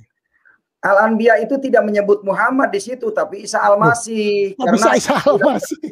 Coba baca diurut dari 91 coba. Al-Anbiya ayat 107. Dan kami tidak mengutus engkau Muhammad melainkan untuk menjadi rahmat bagi seluruh alam. Nah, makanya kamu ini beda dengan Yesus. Yesus itu korban dengan ayat selipan. Coba ini. Iya, korban. Tidak ada kata Muhammad ayatnya. Anda berani nggak? Ini tidak ada ayatnya. Ya, sekarang begini. Enggak usah muter-muter. Kenapa? Enggak ada ayatnya. Enggak ada di situ. Saya sering baca sehari-hari. Saya sering baca. Saya paham. Wa ma arsalnaka illa rahmatan lil alamin itu tidak ada kata Muhammad di situ. Jadi Anda jangan mengada-ada. Tampilkan. Ya. Jangan mengada-ada bahwa Al-Anbiya ayat 107 dan kami tidak mengutus engkau Muhammad melainkan itu untuk menjadi dalam kurung, Muhammadnya dalam kurung. Terus jadi mengutus original teksnya tidak ada. Mengutus engkau ini siapa? Emang Al-Quran buat siapa? Makanya diurut bacaannya. Itu ceritanya dari 91 coba diurut. Iya, silakan. Jangan sekonyong-konyong muncul Muhammad lalu dibenarkan. Silakan ditampilkan. Silakan ditampilkan. Ini Hasan baca ini nih. Baca ayat ini yang saya tampilkan nih. Silakan. Bukan ayat ini, saya ayat Al-Anbiya ayat 21 nomor 107. Loh, saya minta ini itu baca ini perbandingan. Gini, tadi kan Muhammad jelas dekat dengan jin. Nah, sekarang saya tunjukkan orang yang dekat dengan Allah ini loh. Baca ini. Terjemahnya aja. Ya, Pak, sebentar. Kenapa Anda nggak berani tampilkan yang saya minta? Nanti saya tampilkan. Saya paham. Tampilkan dulu dong. Kamu kan tidak paham. Nih, sekarang ini komparasi dari ayat surat jin tadi. Muhammad dekat dengan jin. Nah, sekarang di sini jelas yang dekat dengan Allah adalah Isa Al-Masih namanya nih. Nah, ini ya. Jelas ya? Ya, terus jadi Anda mesti nyadar. Yang dekat dengan Allah Isa Al-Masih, Muhammad itu tidak ada ayatnya dekat dengan Allah. Oh, Pak KC, setiap nabi itu punya kelebihan masing-masing. Kalau jangan Nabi Isa, bilang setiap nabi kalau Anda tidak bisa menunjukkan ayatnya. Loh, saya bisa menunjukkan kalau Nabi Muhammad itu diutus itu segala makhluk. Nabi? Jangankan Nabi Musa punya kelebihan tersendiri loh. Saya tidak tanya kelebihan. Saya tidak tanya kelebihan. Saya tanya ini orang yang dekat dengan Allah, Nabi yang dekat dengan Allah. Saya tanya itu, bukan tanya kelebihannya. Udah terkunci kamu. Silakan baca ayat ini. Kamu sadar nggak ayat ini? Iya sadar. Kenapa? Itu kelebihan Nabi Isa. Kelebihan Nabi Isa adalah yang di mana ada kata kelebihan di sini? Nih, ingatlah ketika malaikat berkata, wahai Maryam. Sesungguhnya Allah menyampaikan kabar gembira kepadamu tentang sebuah firman, kalimat atau firman darinya, yaitu seorang putra namanya Al-Masih Isa putra Maryam, seorang terkemuka di dunia dan di akhirat, dan termasuk orang yang didekatkan kepada Allah. Ini ayat yang menjelaskan bahwa Isa yang dekat dengan Allah, bukan Muhammad. Iya, terus kenapa? Mikir, ya, ente mesti menyadar. Sebentar. Terus kalau udah dekat dari Allah, artinya dia jadi Allah gitu? Minimal kalau menjelaskan orang yang dekat dengan Allah itu pasti akurat ngomongnya. Ibarat orang yang bisa dekat dengan hotel, menceritakan tentang hotel pasti benar. Sekarang Muhammad dekat dengan jin, kalau menceritakan tentang jin pasti jin benar Muhammad. Banyak jin yang masuk Islam. Udah selesai saya jelasin ya. Jadi kalau dalam Islam itu, Muslim itu tidak diperkenankan untuk membeda-bedakan nabi. Itu ada di surat Al-Baqarah ayat 289.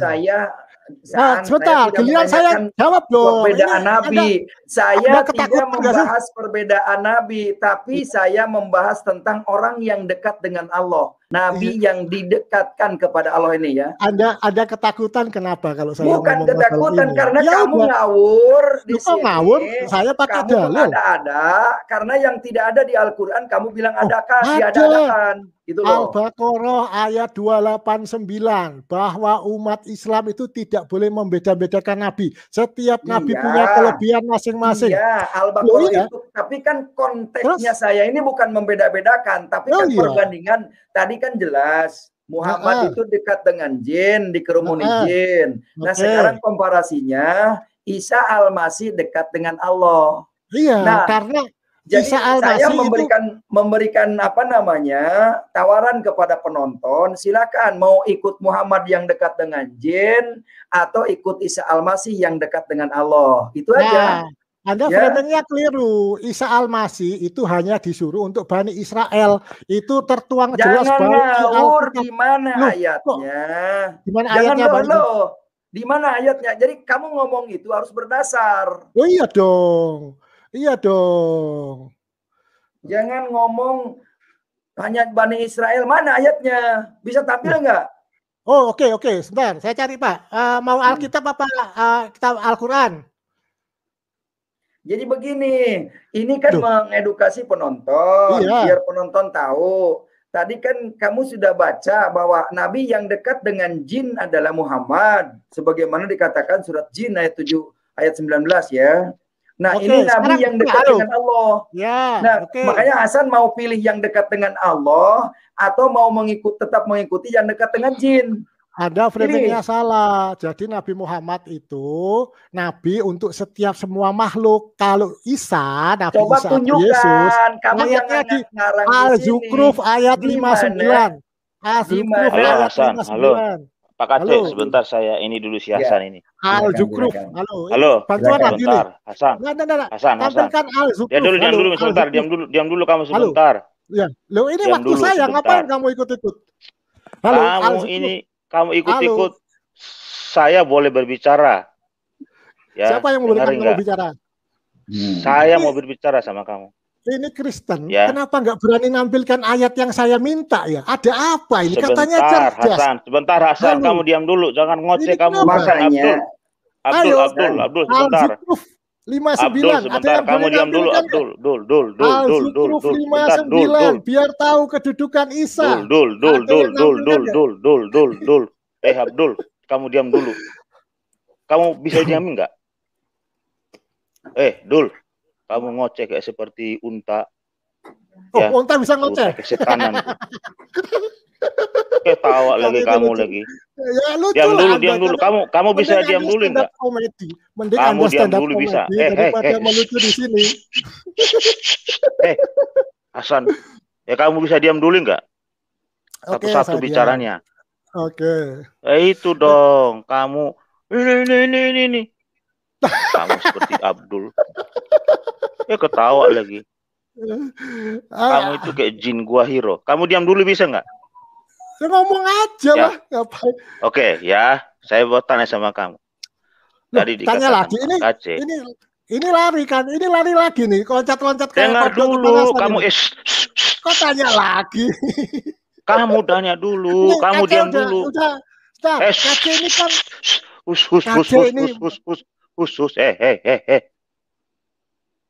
Kamu ini ngorlang. Diam dulu sebentar kamu Hasan. Hasan. Abdul. Jangan kasih pertanyaan dulu dong. Saya selesaikan dulu dengan Kaceh. Dengar dulu kamu. Kenapa? Kamu bisa bilang diam. Kamu diam dulu, diam. Ya, saya bacakan. Kalau kamu tidak mau dikasih. Kamu diam dulu, makanya karena kamu nggak bisa diam, kamu itu di-mute. Ya, karena mulutmu itu penuh dengan jin. Tadi kamu katakan, kalau Yesus itu diutus hanya untuk bangsa Israel. Coba tunjukkan ayatnya di mana. Oh gitu. Nah, mau Al-Quran apa Alkitab? Terserah kamu, ya saya Alkitab yang saya imani. Oh oke, Alkitab. Al-Quran dulu nih. Katanya, soalnya tadi kan Pak Kacil ngomong-ngomong. Gak usah Alkitab, diam. Alkitab. Alkitab. Oke, siap. Kamu tidak usah tertawa. Kamu tidak usah tertawa. Ya, mana Alkitab? Saya kan Anda ngomong-ngomong dulu deh. Anunya apa? Gak usah, kamu tunjukin aja. Tidak usah, ya cari di Google aja, coba tunjukin. Oh. Tunjukkan di Alkitab, nggak usah ngoceh kamu, nggak usah banyak bacot. Ya. Matius 15 ayat 24. Silakan ditampilkan. Oke, ya. Matius 15 ayat 24.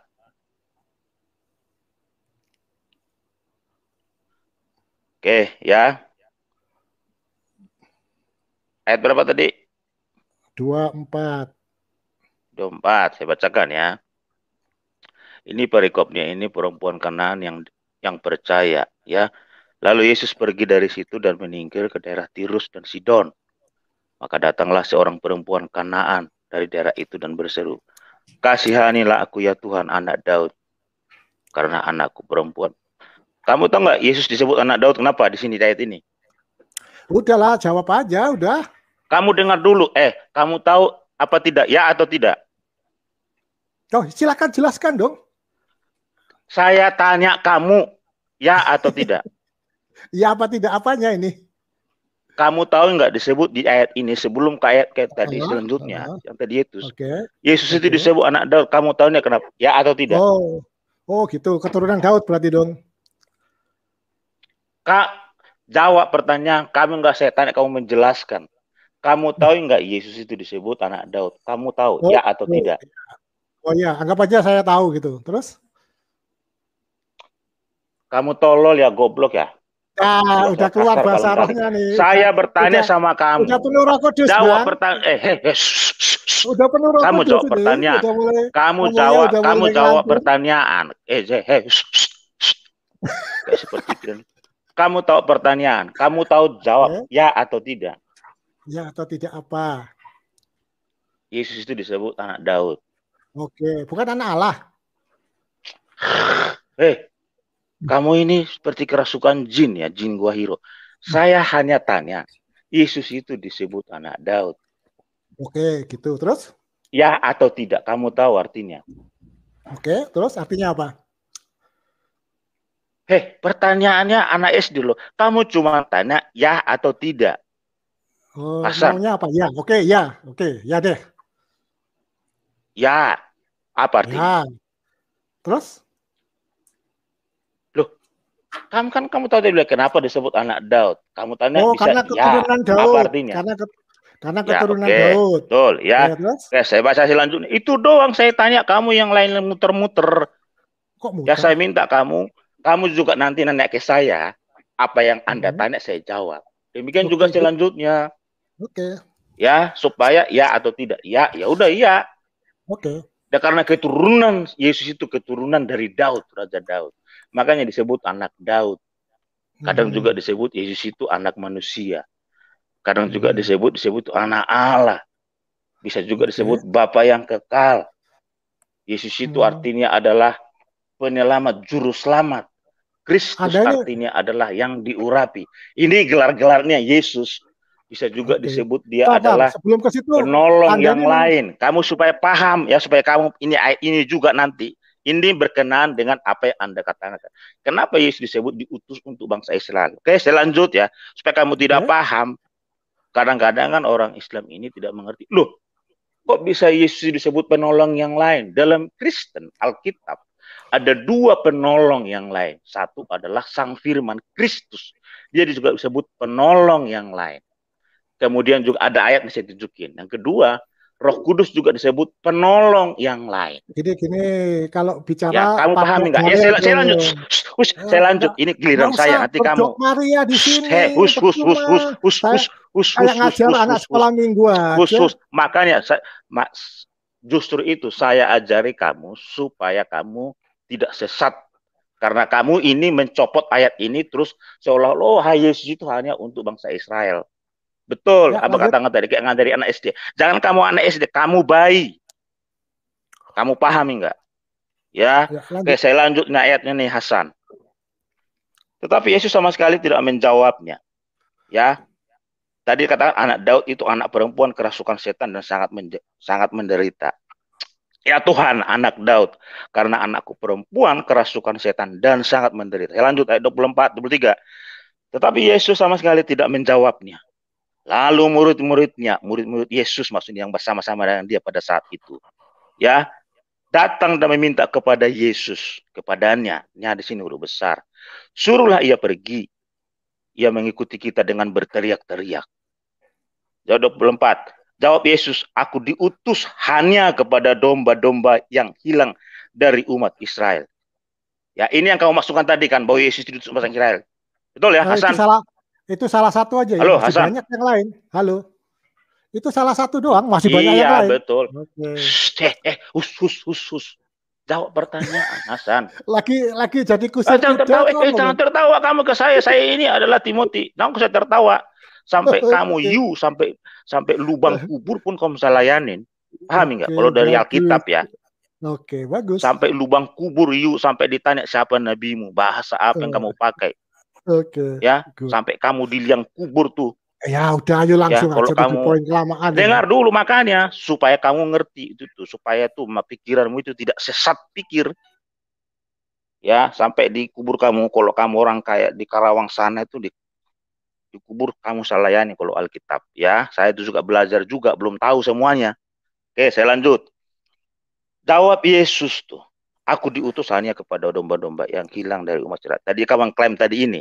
Tetapi perempuan itu mendekat dan menyembah Yesus sambil berkata, Tuhan tolonglah aku. Tetapi Yesus menjawab, tidak patut mengambil roti yang disediakan bagi anak-anak dan melemparkan kepada anjing. Kata perempuan itu, benar Tuhan, namun anjing itu makan remah-remah yang jatuh dari meja tuannya. Oke, ya nanti di akhirnya ini, ya anak ini sembuh. Ya, dan iman ibu ini, dialah yang menyembuhkan. Nah, kalau kita ambil dari perikop ini, aku diutus karena perempuan ini bukan adalah dari Israel. Jadi aku diutus seandainya Yesus itu diutus hanya untuk orang atau bangsa Israel sendiri. Tentu anaknya itu ya, tentu perempuan Kanaan ini yang berteriak-teriak untuk menyembuhkan dia tidak akan disembuhkan. Tapi faktanya di akhir nih ya, ayat yang ke-28. Maka Yesus menjawab dan berkata kepadanya, kepada ibu ini tadi yang berteriak-teriak, hai ibu, besar imanmu, maka jadilah kepadamu seperti yang kau kehendaki. Dan seketika itu juga anak ibu ini sembuh. Jadi kalau Anda mengklaim bahwa Yesus diutus untuk bangsa Israel, menurut ayat ini, itu sudah putus dan itu sudah sudah patah klaim kamu itu. Buktinya anaknya itu sembuh. Berarti dia diutus bukan hanya untuk bangsa Israel. Karena wanita ini adalah bukan keturunan bangsa Israel. Nah, terus yang kedua, saya untuk mematahkan argumenmu saja. Saya langsung Matius ke dalam 28 ayat 19. Jadi saya tidak berbicara hanya ngomong apakah Yesus betul diutus untuk bangsa Israel. Nah, saya bacakan Matius 28 ayat 19. Perintah untuk memberitakan Injil. Karena itu pergilah, jadikanlah semua bangsa murid. Semua bangsa loh. Baptislah mereka dalam nama Bapa dan Anak dan Roh Kudus. Dan ajarkanlah mereka melakukan segala sesuatu yang telah kuperintahkan kepadamu. Dan ketahuilah, aku menyertai kamu senantiasa sampai akhir zaman. Dikatakan di sini segala bangsa. Termasuk ke Indonesia, termasuk ke ayah ibumu, termasuk nenekmu, bapakmu juga sama. Kamu sendiri, anak-anakmu, ya cucu-cucumu. Sudah, gantian itu dong. Termasuk Yesus. Paham enggak?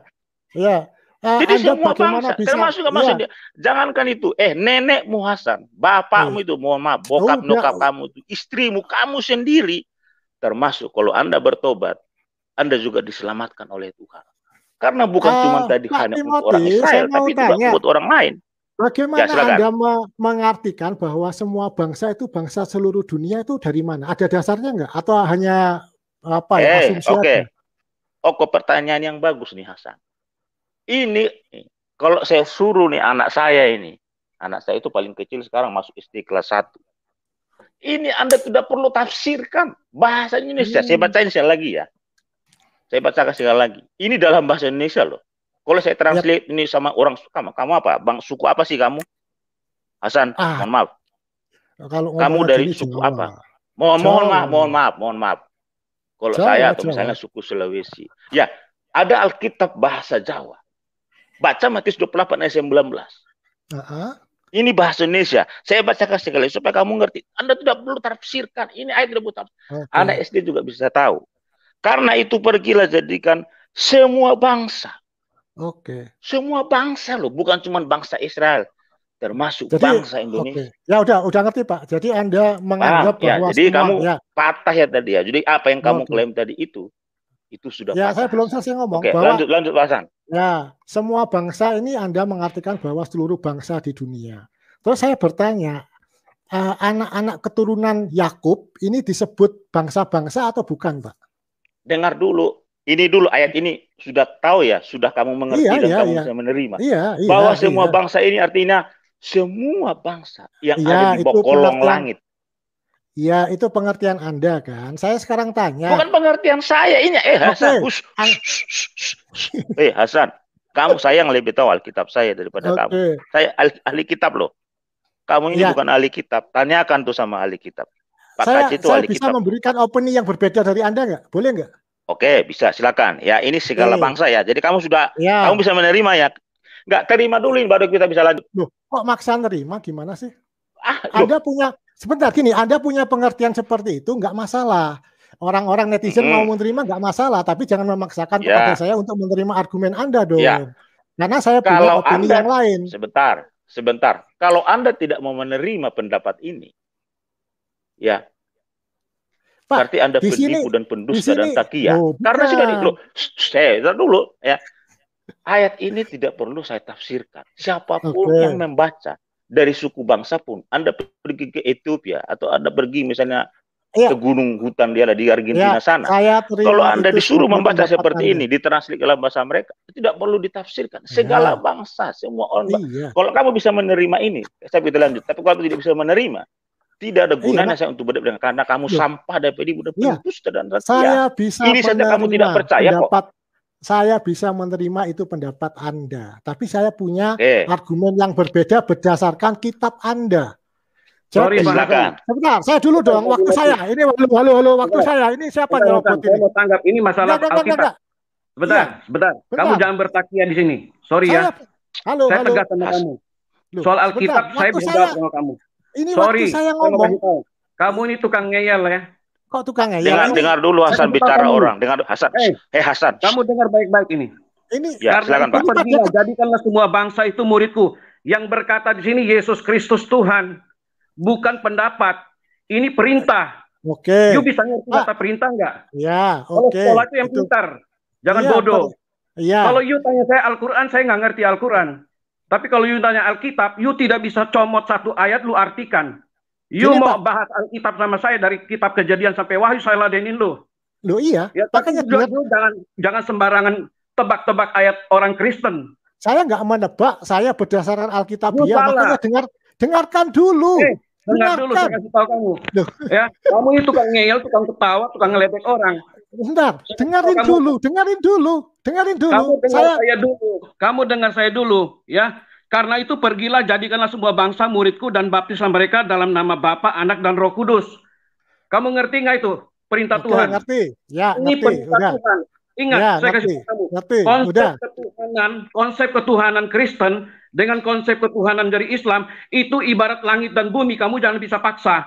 Kalau kamu mau masuk dalam sudut pandang Kristen, kita bahas dalam sudut pandang Kristen, perspektif Kristen. Tapi kalau kamu masuk dalam sudut pandang Islam, kamu masuk dalam Alkitab, kamu salah besar. Ini sudut pandang Bible. Saya mau memberikan sudut pandang Bible. Beri waktu dong, beri kesempatan saya. Hasan, saya koreksi dikit kamu Hasan. Ada kepanasan kenapa sih? Bukan kepanasan Hasan. Kamu itu yang tolol ya. Kamu itu tidak bisa mengerti. Saya bacakan Hasan. Diam dulu Hasan. Di atas itu disebut perintah. Itu bukan pernyataan ya. Hasan, dengar dulu sebelum kamu ngomong Hasan. Sebelum dulu kamu ngomong, di atas itu perikopnya saja. Itu perintah, bukan pernyataan. Terus yang kedua, saya koreksi kamu tadi. Saya akan membuat sudut pandang saya mengenai Alkitab. Kalau kamu membuat sudut pandang menurut pikiranmu, ya kamu salah. Justru kamu harus yang menyelesaikan sudut pandangmu. Itu harus bukan sudut pandangmu loh. Iya, saya berdasarkan Alkitab. Kamu berkata, tapi bukan menurut pikiranmu. Iya, enggak. Silakan kita ini berdiskusi. Perintah untuk memberitakan Injil. Kamu harus ambil konsep atasnya dulu, judulnya dulu, baru kamu tebak. Jangan asal seenak udelmu. Kamu mau Al-Quran kamu saya tebak sembarangan. Loh, sudah MKC udah kayak gitu tadi dia. Saya biasa-biasa aja, gak kepanasan kayak gini. Ayo jawab. Kenapa Allah kakinya dua kanan semua? Jawab. Ayo jawab. Jangan pindah topik dong. Ini masalah Israel dulu pindah-pindah melulu. Halo, kita tuntaskan. Ini kan tadi Pak Timothy udah ngasih argumen pendapatnya seperti itu. Sekarang giliran saya dong. Bisa ini bukan argumen, saya kasih tahu kamu. Ini firman Tuhan yang mengatakan. Ya, firman Tuhan udah.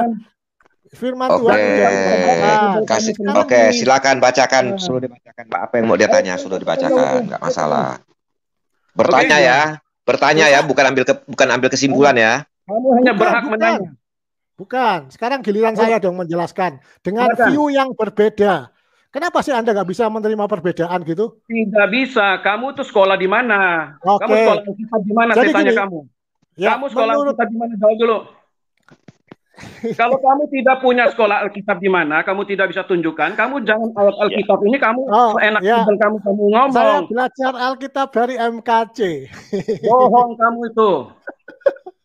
Sudah. Tadi aja Hasan. Oke. Sebentar ya. Hasan. Ini kenapa? Pada ketakutan saya mau. Hasan, kamu jangan lagi ketiga kali ngomong ketakutan loh, ya. Saya jangan. Kalau sekali lagi dia ngomong ketakutan. Dengar dulu Hasan. Jangan ini udah ketiga kali. Hasan, dengar dulu Hasan. Dengar dulu Hasan. Jangan kamu bilang ini sudah ketiga kali loh kamu ngomong. Kalau saya ngomong sama kamu, Hasan, dengar dulu Hasan. Kamu udah 3 kali ngomong tadi kayak ketakutan. Dengar dulu, Sarul. Dengar dulu sebentar. Jangan sampai kamu ke 4 kali ngomong. Kalau saya Timothy, jangankan kamu Hasan. Nabi kau sama Allah Subhanahu wa taala. Dengar dulu, Sarul, kamu diam dulu. Dengar dulu. Ya Hasan. Jangankan sama kamu. Sarul, kamu masuk tempat orang kamu diam dulu kamu Sarul. Sebentar. Jangankan sama kamu Hasan. Saya Timothy takut. Allah Subhanahu wa taala suruh ke sini ke saya sama Nabi kau suruh sampai ke liang kubur tuh sampai tahtanya di Allah SWT itu saya ledenin. Kamu pahami nggak? Jadi kamu jangan ngomong lagi ketakutan. Sama Allah kamu suruh sama Timothy. Allah Subhanahu wa taala suruh ya nenek kau tuh suruh tuh Muhammad suruh tuh. Ya, Sarul. Yang dengar Hasan. Jangan kamu ngomong lagi kayak ketakutan. Allah kau suruh tuh Subhanahu wa taala itu suruh sama saya sama Jibril itu suruh sama saya. Kamu bicara. Pak Sarul. Saya mengingatkan sama si Hasan ini. Saya mengingatkan sama si Hasan ini. Kamu kayak ketakutan. Saya tidak pernah takut lu Hasan. Sama suruh Allah kau tuh sama saya. Sama Nabimu itu suruh sama saya. Kamu pahami nggak? Buktikan ya, jangan kamu udah ketakutan. Ya silakan. Mute Syahrul punya mulut, mute dulu. Kasih si Hasan bicara. Oke, terima kasih atas kesempatan yang diberikan. Jangan bilang lagi ini ya ketakutan ya. Ya, terima kasih sudah diberikan kesempatan ya. Kurang ajar Pak Sarul ini. Iya, kau Abdul. Ya, Sarul kamu dia Abdul. Oke, tadi Pak Sarul kurang ajar ya. Oke, tenang dulu. Pikiran kalian itu yang membuat mulutmu seperti itu. Diam kau Abdul. Kamu yang kurang ajar Pak Sarul. Diam dulu. Lu katanya S2. Ayo lo. Masuk nyelutuk tak punya tata krama. Kurang ajar namanya itu.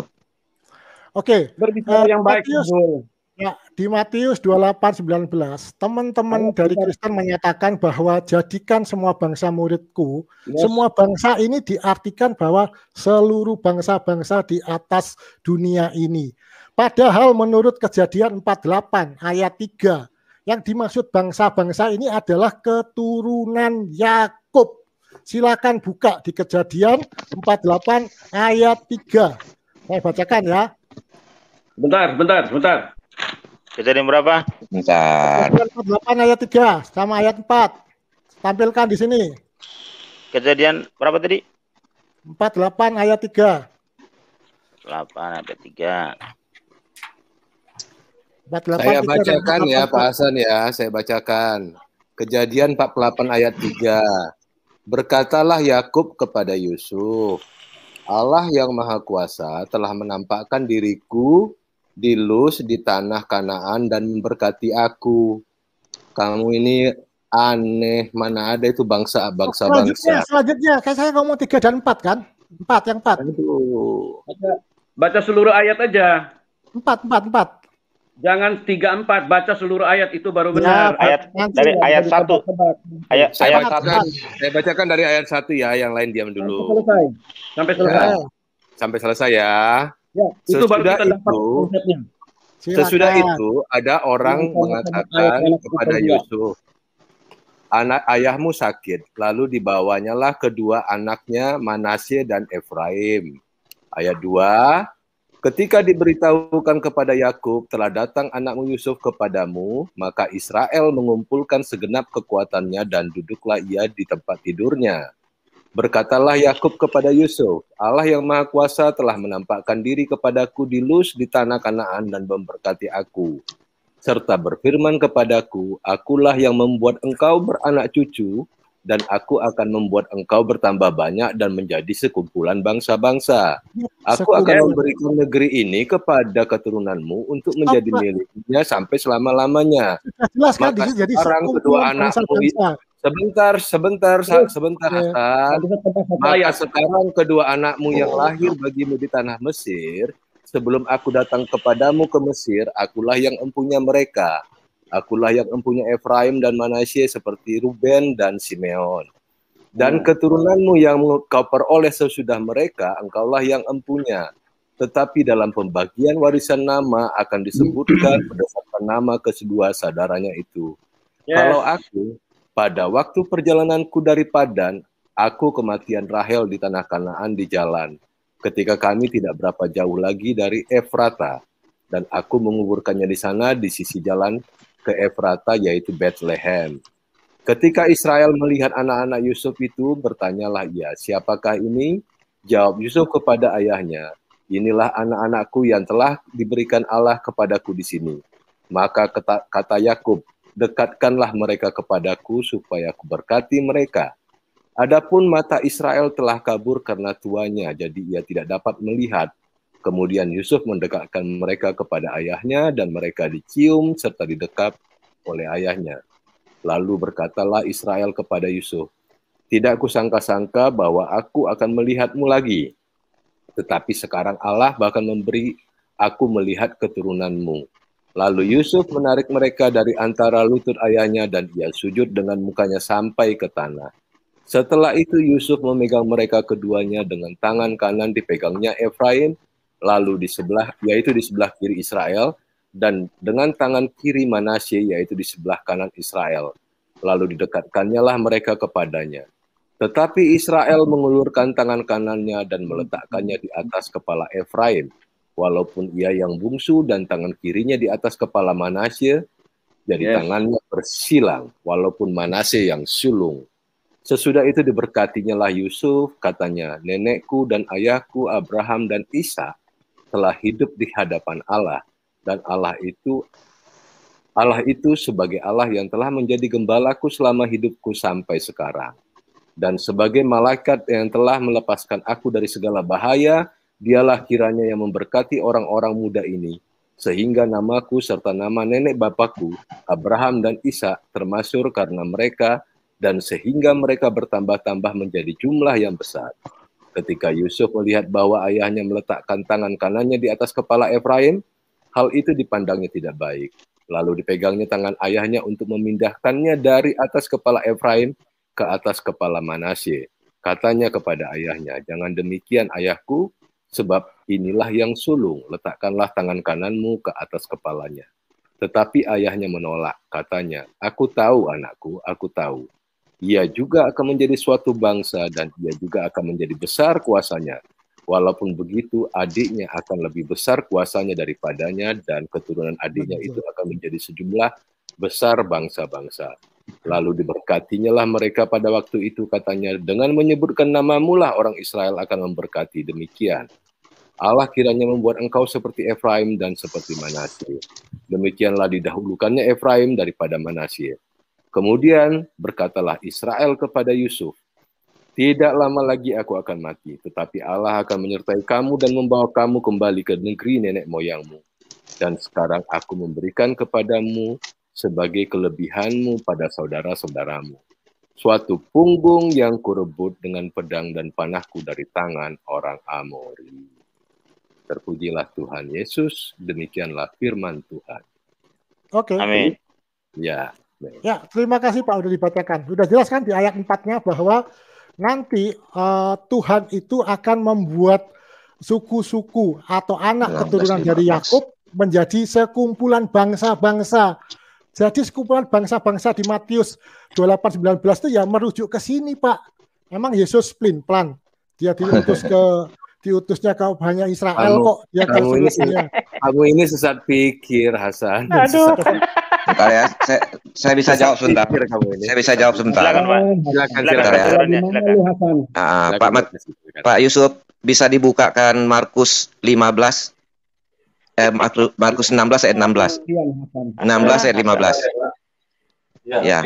Markus 16 ayat 15. Yang kejadian tadi gimana? Itu kan bangsa-bangsa udah jelas kan? Itu kan sekumpulan, memang ini. Ya, itu tidak ada kaitan. Itu kaitan apa? Itu kaitan masalah keturunan, bukan keselamatan. Lah ini kok bangsa-bangsa diartikan seluruh dunia ini dari sekarang mana? Sudah. Lalu coba kita baca. Hasan, coba baca. Kita dulu dong bicara. Silakan. Bisa bacakan? Kalau ini tanya kita orang, kalau Al-Quran gue tanya lu, gitu loh. Nah, coba dibacakan. Itu jangan main tebak sembarangan. Coba dibaca. Lu malu besar lo malam ini lo. Aduh, supaya oke. Bisa dibaca? Pak itu tadi yang baca enak tuh suaranya. Lalu ia berkata kepada mereka, "Pergilah ke seluruh dunia." Ya. Pergilah ke seluruh dunia. Kalau Pak Hasan masih tidak ngerti dengan seluruh dunia, sudahlah. Baca terus. Bentar dulu, ya. Sebentar. Ke seluruh dunia, beritakanlah Injil kepada makhluk. Ya. Kucing, kambing. Loh. Memang, ini mulut kurang ajar namanya nih. Ini mulut kurang ajar namanya ini. Ini memang setan ini. Nah, ini setan ini. Ini jin. Ya, kamu tuh jin ya. Maaf Pak Sarul ya. Kawan Anda tuh jin ya. Saya bacakan ayat 16-nya Pak Kasih. Siapa yang percaya akan dibaptis dan diselamatkan. Tetapi siapa yang tidak percaya akan dihukum, termasuk kemudian coba. Oke, sebentar. Buka lagi Kisah Para Rasul. Loh, ini lanjut dong. Sebentar dulu. Loh, kenapa nggak dilanjut? Apa yang mau dilanjut? Sudah jelas. Hasan. Tadi kita berbicara itu mengenai segala bangsa. Kalau ayat yang ke-17 ini itu sudah nanti topik lain. Kamu paham nggak? Kita clearkan dulu. Tadi dengar dulu Hasan. Dengar dulu sebentar. Sebentar Pak Timothy. Sebentar aja 2 menit ya. Tadi ketika saya masuk tadi, Pak Hasan mengatakan bahwa Yesus diutus kepada hanya bangsa Israel. Tadi saya sudah patahkan bahwa dia tidak diutus. Jadi kalau misalnya kita gali topik lain, itu akan nanti jadi blunder. Satu-satu topik dulu. Apakah Yesus itu hanya untuk bangsa Israel atau kepada seluruh bangsa? Udah paham enggak kamu, Hasan? Kamu jangan lari-lari ke sana seperti kipas angin. Ya. Kemudian tolong bukakan Kisah Para Rasul 4 ayat 12. Pak. Kalau kitab lu tanya orang Kristen, Al-Quran gue tanya lu. Lu jangan sok tahu. Cuma mulutnya tuh kurang ajar itu. Dia yang binatang itu. Bukan kurang ajar lagi, dia itu takiah penipu si pendusta sama dengan si Sarul itu kurang ajar. Kita bicara baik-baik dia malah sebut kucing anjing. Dia kali yang anjing itu. Kan segala makhluk, setan. Segala makhluk. Anjing sebut ya, tapi kan enggak perlu anda interpretasikan begitu. Anda anjing kah? Ayat orang dong. Lu mau Al-Quran saya tebak seenak perut saya juga. Kalau Anda percaya dengan ayat-ayat itu sampai di bawahnya, artinya sebentar, ini saya jelaskan dulu. Sekarang nanti dulu. Anda mau tanyakan apa? Ini pertanyaan Anda yang pertama. Itu kami jawab. Ngerti nggak? Binatang kamu nih ya. Udah mulai keurapan. Kamu yang mulai bilang anjing kucing. Kamu tuh anjing kucing. Ngerti nggak? Ini kan segala makhluk ngomongnya. Ya, segala makhluk termasuk Anda binatang gitu loh. Ya. Kamu tanya, orang jawab baik-baik, kamu dengar, kamu jangan interpretasikan bahasa-bahasa kotor begitu. Ya. Tidak menghormati orang nama itu. Kamu tidak tahu berdialog yang benar. Ya. Kamu mau Al-Quran saya hina-hina, kamu tentu nggak mau kan? Nah, coba, oke, selesai. Kita maafkan dia. Ya, coba dibacakan. Ayat 4. Baru 12. Coba dibaca. Siapa yang bisa bacakan? Di mana, Pak? Tuh, di layar itu. 4 Kisah Para Rasul 4 ayat 12. Dan keselamatan tidak ada di dalam siapapun juga selain di dalam Dia. Dia itu Yesus Kristus. Ya. Sebab di bawah kolong langit ini tidak ada nama lain yang diberikan kepada manusia yang olehnya kita dapat diselamatkan. Jadi jelas ya, di bawah kolong langit. Sebentar dulu. Perkataan Yesus Kristus Tuhan. Itu perkataan salah, bukan perkataan Yesus, lihat atasnya, bukan perkataan Yesus itu. Aduh. Oke, sekarang begini ya. Atasnya itu perkataan siapa?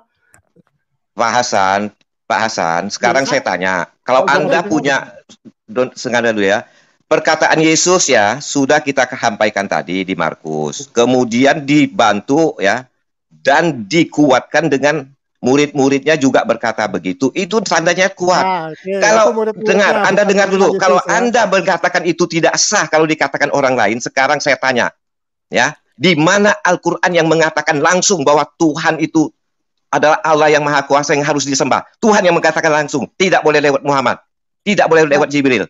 Tolong Anda sebutkan. Ya, kalau itu tidak sah, Anda pakai standar yang sama. Anda kan harus pakai standar yang sama ya. Anda kan pakai standar yang sama. Sekarang saya tanya dengan standar yang sama. Di mana Allahmu yang mengatakan langsung ya, tanpa melewati Muhammad atau Jibril? Tolong sebutkan. Oke, saya jawab ya. Tolong sebutkan. Ya, terus mengapa Yesus itu hanya berdoa? Tolong sebutkan. Kamu ditanya, kamu jawab lain. Aku berdoa. Ya, sekarang kamu ditanya. Ya, kamu ditanya. Jawab. Jawab menurut Al-Quranmu. Udah selesai Hasan, udah selesai. Jawab menurut Al-Quranmu. Ayo Al-Quran sekarang. Saya masih banyak dalil-dalil Alkitab. Oh, jangan sok kamu. Jawab dulu pertanyaan satu. Jangan banyak, satu saja. Diam teman. Jawab. Kamu jawab. Ya, saya jawab. Kenapa Yesus berdoa untuk Bani Israel, bukan untuk dunia aku berdoa. Bukan itu pertanyaan kamu sudah dijawab sekarang. Saya bertanya. Nah ini. Ya. Kamu jawab pertanyaan saya. Gini. Kalau Al-Quran saya jawab ya. Pak Sarul, kau diam Pak Sarul. Kau diam Pak Sarul. Ya. Saya jawab dulu Al-Quran ya. Kamu diam Pak Sarul. Kalau sekarang Hasan sudah menyerah tidak bisa jawab, berarti Hasan menyerah tidak bisa jawab ya. Sekarang Pak Sarul silakan jawab. Oke. Jadi Pak Hasan sudah kalah ya. Pak Hasan sudah kalah. Sebentar Pak Sarul. Sekarang kalau Pak Hasan bisa jawab, Pak Sarul diam. Pak Hasan kau bisa jawab, Pak Sarul diam. Silakan. Silakan jawab. Ayo jawab Hasan. Jawab. Sebentar, saya minum dulu sebentar. Kasih ke Pak Sarul dulu. Saya minum dulu. Alasan minum. Malu. Pak Kece, tolong ketawa Pak Kece. Oke, saya jawab ya. Alasan minum. Boleh Pak Sarul jawab Pak Sarul. Berarti Pak Hasan tidak bisa jawab. Ya, silakan Pak Sarul bantu. Baik, ya, udah menyerah. Terima kasih. Silakan Sarul. Santai saja. Jadi karena Pak Kasih meminta ayat, tentu refernya Pak Sarul, begini Pak Sarul, begini Pak Sarul dengar dulu. Dia menanyakan saya sudah sampaikan 2 ayat ya. 1 perkataan Yesus langsung dan dikuatkan oleh rasulnya. Oke? Itu ada. Sedangkan dia minta bahwa yang dikatakan rasulnya itu tidak sah. Sekarang saya dengan standar yang sama mengatakan di mana Allah Subhanahu wa taala mengatakan dia yang harus disembah tanpa melewati Muhammad dan tanpa melewati Jibril. Tidak boleh ada perantara. Standar yang sama. Baik. Tolong Pak Sarul jawab. Ya baik, ya. Kalau tidak ada katakan tidak ada Pak Sarul ya, jangan ngarang. Ya, pasti ada insya Allah. Mana? Di dalam surat Taha ayat 14 itu Allah berfirman, Innani anallah fa'budni. Jelas itu kalimatnya. Aku ini Allah, la ilaha illallah, tidak ada Tuhan selain aku, fa'budni wa aqimus sholah li dzikri. Allah yang berbicara. Oke, selesai ya. Saya paham. Al-Quran Pak Sarul itu dikatakan firman Tuhan dari Jibril ke Muhammad. Maksud saya itu kan sudah disadur ke Muhammad. Yang langsung. Ngerti nggak Pak Sarul yang langsung? Tanpa melewati Muhammad, tanpa melewati Jibril. Gini. Kalau definisi Al-Quran itu Pak, tidak bisa dibantah dari Allah ke Jibril ke Rasulullah. Itu saja. Oke, selesai. Berarti tidak ada. Selesai. Ya. Jangan ngarang-ngarang lagi. Ya, selesai. Enggak, saya nggak ngarang. Sekarang saya tanyakan standar yang sama. Tidak boleh pakai perantara. Ya, kalau tadi langsung, itu kan tidak boleh pakai perantara. Selesai Pak Sarul. Jangan ngarang Pak Sarul. Itu artinya Pak Sarul. Itu artinya perantara lewat Jibril dan lewat Muhammad. Sorry, Pak Sarul ya. Ada tamu ya. Ada tamu ya. Nah, saya ada tidak berlaku pakai perantara sesuai dengan kemauan Pak Hasan. Standar yang sama. Nggak apa-apa. Sorry. Sebelum saya keluar, saya ngomong dulu sebentar. Saya ada tamu, sorry ya. Lain kali kita nyambung lagi ya. PR nih. Ya. Halo, ya Pak Kasih saya jawab Pak Kasih, silakan Pak Kasih. Sorry ya, saya keluar dulu ya. Pak Yusuf, sorry ya, saya keluar ya. Oke, silakan Pak Hasan, thank you Pak, makasih. Hati-hati di jalan Pak. Jangan lupa bawa baik. Assalamualaikum warahmatullahi wabarakatuh. Waalaikumsalam. Salam damai sejahtera. Malam bagi kawan Kristen. Oke, ya saya jawab Pak ya. Bisa ditunjukkan ayat 4251. Hasan, ini baca ayat ini dong dulu. Aduh, ini pindah topik lagi. Tadi kasih karunia nanya, saya kasih ayatnya pindah topik lagi. Silakan. Ini Hasan, ini ayat komparasi dengan surat 72 Al-Jin. Nah, ini komparasinya. Kalau saya bisa menebak, silakan baca ini. Ini ya. Kasih karunia tadi tanya tentang yang langsung tuh. Ya Pak Kece, sebentar Pak Kece. Suruh dia jawab Pak Kece. Ya silakan jawab. Semuanya mau Jibril. Pak Kece. Baik, Pak Kece, tolong dibuka ayat surat 4251, ayat 51. Buka. Buka kan Pak Kece.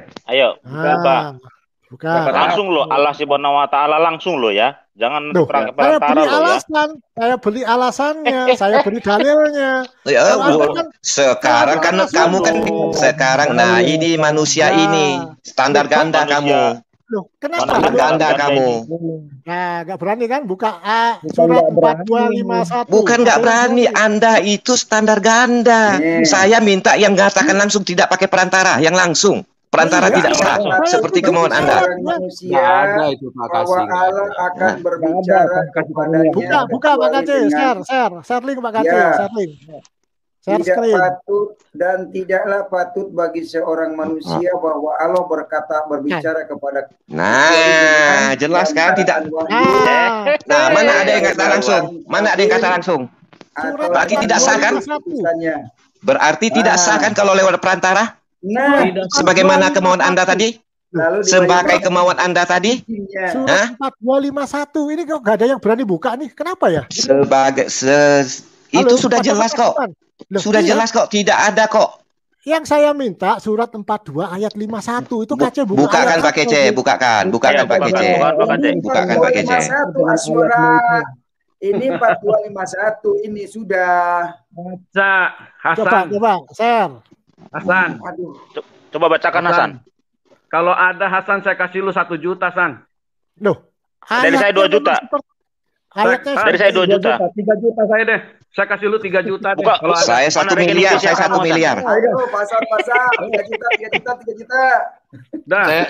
Saya coba bacakan ya, Pak. Saya coba bacakan. 4 apa tadi? Mana 1? 51. Ya bacakan Hasan. Ini baca nih. Ya. Tapi kalau nggak ada lu kasih saya sepeda motor cukup deh, San. Dan tidak mungkin bagi seorang manusia pun bahwa Allah berkata-kata dengan dia kecuali dengan perantaran wahyu. Saya bisa menunjukkan dalil seperti ini. Memang tidak mungkin Allah itu. Karena kenapa? Makanya Pak Hasan kan maunya yang langsung. Pak Hasan kan maunya yang langsung. Nah, sekarang saya minta juga yang langsung. Lah kayak ada tadi kan ditanya masalah Israel, bangsa-bangsa. Inilah manusia seperti inilah kan. Tadi kan Hasan bilang bahwa yang ada tadi di dalam ya kisah para rasul itu 4 ayat 12 itu kan itu perkataan manusia kamu bilang ya kan. Nah sekarang ditanya adakah yang langsung dari Allah SWT langsung kepada Muhammad? Sekarang tidak mungkin ada, berarti kamu menipu dan dusta. Nah berarti kan Anda tadi kenapa di Alkitab tadi kenapa kamu wah itu kan bukan perkataan Yesus, itu perkataan manusia. Hasan kamu itu standar ganda. Teman-teman jangan terlalu banyak ketawa lu, San. Ya, jadi Pak Hasan kalau berdiskusi itu pakai logika, Pak Hasan. Kalau Anda minta perkataan Tuhan Yesus langsung, ya Anda juga harus bisa menunjukkan kalau Allah SWT itu juga berfirman langsung gitu loh, berbicara langsung kepada manusia. Nah kalau Anda cuma meminta, tetapi Anda tidak bisa. Saya bisa menunjukkan dalil bahwa memang kamu dengar dulu Hasan, dengar dulu. Nah ini orang Kristen nggak bisa menunjukkan dalilnya kok. Dalilnya berarti kan tidak sah. Dengar dulu Pak Hasan, Anda ini cuma meminta tanpa memahami logika Anda sendiri. Sudah tahu Allah SWT saja tidak pernah berfirman secara langsung. Berbicara secara langsung semua lewat Jibril dan disampaikan kepada Muhammad. Sementara Anda menuntut apa yang Anda tidak paham. Nah itu namanya berdiskusi tidak pakai logika, Pak. Oke, kita ganti dulu nih sekarang tukang tipu. Selamat malam tukang tipu. Tukang tipu. Cong tipu. Tukang tipu, selamat malam. Yang Israel nggak diterusin nih. Saya masih banyak nih dalil-dalilnya nih. Ya, sebentar gantian. Masih banyak gantian ya. Nanti kamu saya tanya Hasan. Tenang aja. Biar ada penyegaran. Kita kasih kesempatan dulu tukang tipu. Selamat malam tukang tipu. Banyak tanya lu loh. Halo, selamat malam bapak-bapak semuanya. Ini saya agak lucu nickname saya diganti berkali-kali. Ya sama Pak, saya juga gitu tadi. Jangan ngobrol lu di email Anda itu tertulis tukang tipu, makanya kita tulis itu tukang tipu. Itu kan email Anda sendiri, akun Anda sendiri yang masuk dengan akun tukang tipu. Gitu. Oke lah bapak-bapak, terserah semuanya bagaimana. Jadi gini loh Pak, saya mau nanggapi ini dari tadi saya nonton. Bukan terserah, nama akun Anda kok tukang tipu kamu gimana sih? Oke gini, saya mau nanggapin bapak-bapak semuanya nih. Ya, Muslim ini Kristen, Pak. Bapak Muslim Kristen? Aku Muslim, Pak. Muslim. Oke. Jadi jelas dulu supaya arah diskusinya menjadi terarah ya. Iya. Jadi gini loh Pak. Bapak mau ganti nama apa Pak? Mau ganti nama apa? Atau tukang tipu aja? Nggak apa-apa, tukang tipu aja, ya wes. Oke. Silakan.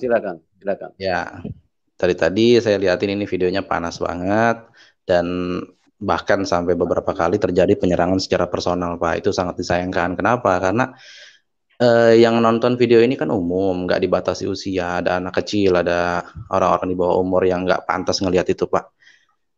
Itu sih saya mau menanggapi itu aja sih, Pak. Maksudnya bapak-bapak kan saya yakin lah orang-orang berilmu, akademisi, jangan sampai kita yang sudah dewasa ini. Lanjut aja Pak, pertanyaan tadi enggak ya? Itu nanti nasihatmu sama si Hasan aja tuh yang ngomong tadi. Nasihatmu sama si Hasan ada Pak? Yang pakai kata-kata binatang itu. Itu saudara seimanmu tuh yang dari Gua Hiro Kegelapan itu. Ya silakan tukang tipu, lanjut. Apa mau bertanya apa ditanya kamu ini? Udah siap belum ditanya? Kalau Hasan ngeyel, kita nggak serang dia tadi. Justru dia ngeyel, maka kita serang dia. Kalau dia tahu diri, dia tahu bicara diskusi yang benar, jangan ketawa-ketawa, jangan ngeledek-ngeledek. Itu yang bikin kita panas, Pak. Kalau dia mau dihormati, kita harus menghormati orang. Itu yang benar, Pak. Kan ada ajaran Muslim seperti itu, kan? Tampar pipi kiri, berikan pipi kanan. Ini mana implementasinya? Itu ceritanya beda. Terhadap binatang nggak perlu ya? Itu cerita beda. Kalau lu binatang, kita hajar lu. Kamu diam dulu, Hasan. Makanya lu punya mulut tuh ngeyel, tau nggak? Makanya orang hajar lu terus, orang gak hormati lu. Nah kalau lu hormati agama orang hormati agama lu, itu baru benar. Ada kan di punya Al-Quran katakan seperti itu kan? Kalau kamu mau hormati orang juga hormati kamu. Itu kamu buktinya paham. Saya menunjukkan dalil kan, saya nggak ngarang-ngarang seperti begini Pak Hasan, sebentar, saya jawab dulu sebentar ya. Pak Hasan, saya tadi membacakan firman Tuhan kami ya. Saya sedang membacakan. Anda potong langsung, Anda sebut binatang-binatang. Itu namanya kurang ajar. Anda bertanya, saya membacakan firman, Anda potong. Sekarang begini Pak Hasan. Itu apa aja? Sebentar, sekarang begini, Anda dengar dulu. Sekarang begini, Anda sedang bacakan Al-Quran, langsung saya potong, ya, pakai nama binatang begitu. Kira-kira Anda senang nggak? Sebentar, segala makhluk sekarang dijelaskan. Iya, Anda sekarang begini. Segala makhluk ini apa? Anda kan harus selesaikan saya baca dulu. Kenapa Anda potong? Maksud Anda motong itu, Anda tuh punya otak licik, tau nggak? Maksud Anda motong. Kalau Anda manusia yang baik, Anda tidak akan potong, dengarkan dulu. Ya, sekarang begini, saya suruh Anda baca Al-Quran, kemudian saya potong, saya sebut nama binatang, Anda terima nggak? Loh, kalau memang Al-Qurannya ngomong segala makhluk ya, silahkan aja sebutkan segala makhluk. Ya. Kucing, tapi saya tidak mengikuti Anda yang tidak bermoral. Loh, ya, gitu, Anda yang kurang ajar, saya tidak akan ikuti. Tolong jelaskan. Sebentar. Pak Hasan, segala makhluk, Anda mengerti bahasa Indonesia enggak ya? Ya, saya bertanya Pak, teman-teman di sini ngerti bahasa Indonesia enggak? Kucing termasuk makhluk enggak? Ini makhluk ini maksudnya seluruh makhluk manusia yang ada di muka bumi. Kata manusianya enggak ada di situ Pak, segala makhluk di situ. Iya, itu Injil itu diberitakan kepada makhluk manusia.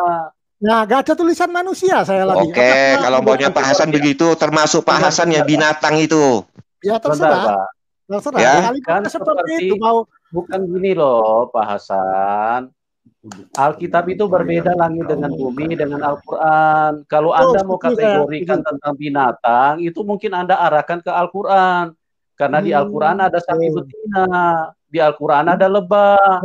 Nah, itu mungkin Anda bisa arahkan ke situ. Iya, nggak apa-apa. Kalau Tuhan Yesus datang, dalam dunia untuk menyelamatkan. Lalat dicelupkan, diminum jadi obat. Iya, segala makhluk. Air kencing onta pun diminum jadi obat. Ya, termasuk onta, segala makhluk loh tadi ngomongnya. Ya, itu di ajaranmu. Jangan bawa-bawa ke sini. Iya, udah mengajarkan Injil ke segala makhluk, Pak. Ke onta. Kalau lu orang sekolah, kalau lu orang berpendidikan, pakai otak lu. Firman Tuhan ditujukan kepada manusia, bukan kepada binatang. Pakai lu punya otak. Kalau lu segala makhluk, lu manusia berilmu, lu pakai otak lu, jangan bego begitu loh. Kalau kita kecuali ajaran lu, batu pun ajaranmu nanti bisa bicara, bisa menghapus dosa, itu ajaranmu jangan bawa ke sini. Oke, kembali ke Matius 12:19. Berarti enggak ini kembali ajaranmu, jangankan binatang, batu pun kamu sembah menghapus dosa. Jangan bawa ke sini. Maaf Hasan ya. Kalau Anda tidak menista kami tidak akan menista Anda. Perhatikan baik-baik. Kembali ke Matius 28:19. Hasan, kamu jawab dulu Hasan. Kamu jawab saya dulu Hasan. Itu batu yang dibilang batu Hajar Aswad yang ada di Mekah, itu jumlahnya berapa biji saya tanya kamu? Jumlahnya berapa biji? Jangan ketawa. Jangankan binatang, batu ya disembah. Batu, ada berapa biji? Jawab. Sebentar. Ketawa, buat apa? Buat apa? Pertanyaan itu esensinya apa? Esensinya karena kamu tadi memotong dengan ketawa-ketawa. Kamu jawab saya. Woi, jawab. Batu yang ada di Ka'bah itu berapa biji jumlahnya? Jawab. Maksudnya apa? Buat apa pertanyaan ini? Biji saya tanya kamu. Oh, satu. Kenapa? Ngawur lu, 8 biji tahu? Oh, 8. Lihat. Kamu lihat. Ya, 8 terus kenapa 8?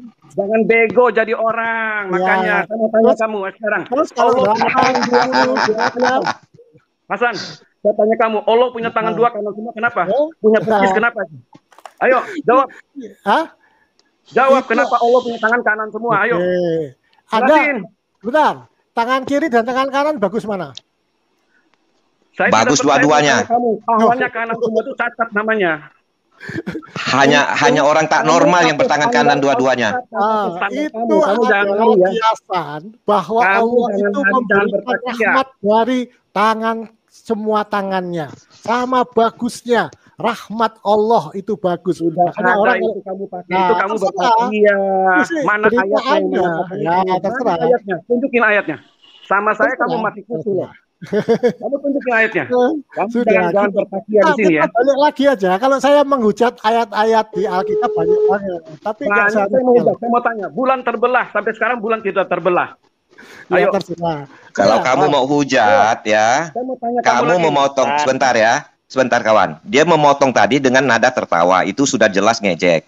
Kalau kamu ngejek sekarang ya, kamu jangankan binatang ya, batu saja kau sembah ya. Batu disembah ini mana dalilnya? Batu saja kau sembah. Tuhan, ini aku datang. Aku datang memenuhi panggilanmu ya Allah. Apa artinya itu? Mutar searah jarum mutar itu keliling balik lagi ke Matius. Oke, kalau dia minta balik, nggak apa-apa kawan, karena dia sudah merasakan dia salah. Oke, kita ampuni, kita juga tidak akan melakukan hal yang sama, ya. Silakan. Sebelum balik, saya berikan sedikit dulu ya Hasan ya. Sebenarnya Hasan, Anda itu menyembah batu. Buktinya kenapa ya? Anda itu 5 kali sehari sholat. Itu Anda nungging itu sujud ke Ka'bah. Kenapa Anda mesti sujud ke batu? Yesus itu sujud. Nabi-nabi dengar dulu. Dengar dulu Hasan, dengar dulu. Kita ini ngomong kamu agama kamu sekarang Islam. Kenapa Anda sujud 5 kali sehari? Itu arahnya itu ke Ka'bah. Batu pagan yang ada di Ka'bah Mekah sana. Kejelaskan. Kamu dari Alkitab ya. Kenapa kamu mesti menghadap batu itu? Apakah sah sholatmu kalau misalnya kau pantatin itu Ka'bah, sholatmu tidak arah kiblatmu ke sana? Coba jelaskan, Hasan. Udah, saya jelasin ya. Ya. Jadi di Alkitab Anda, di Alkitab Hasan.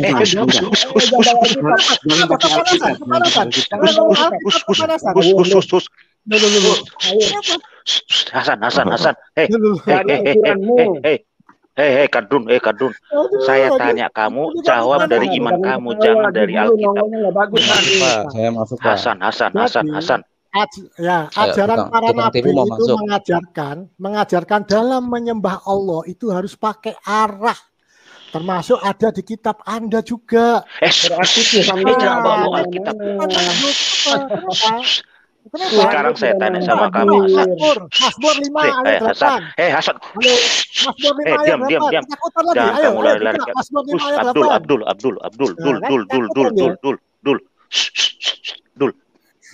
Kalau ditanya sama kamu, Hasan, kamu tenang dulu pikiran kamu itu.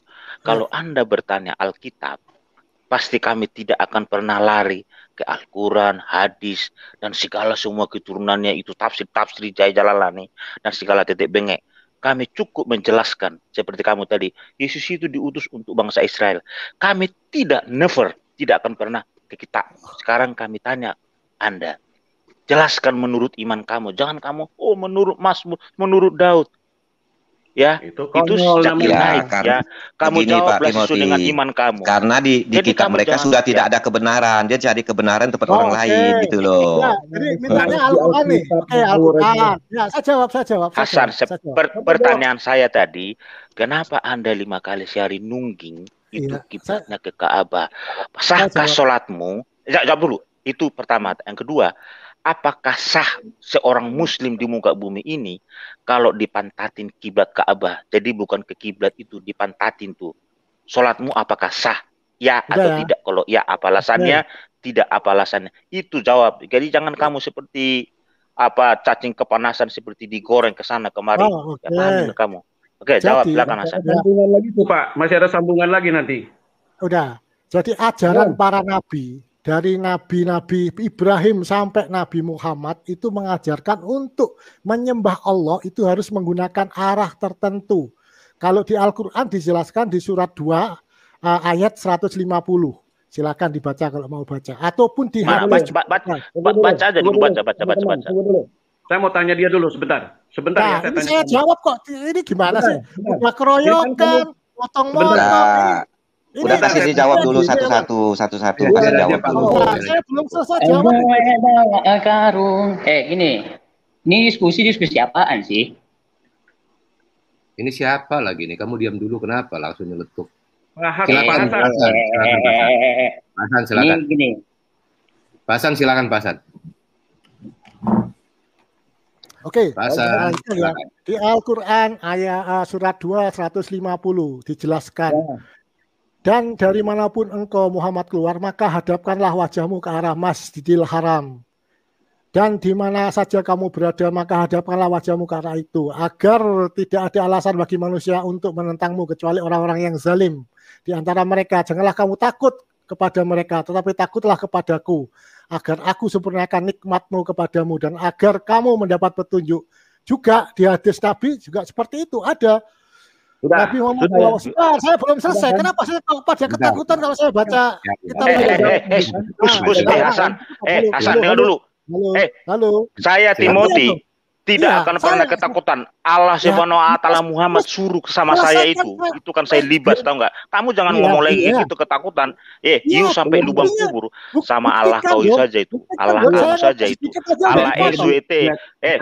Hasan, kalau kamu ngomong begitu ketakutan, Allah kamu saja SWT suruh sama saya itu kulibas itu.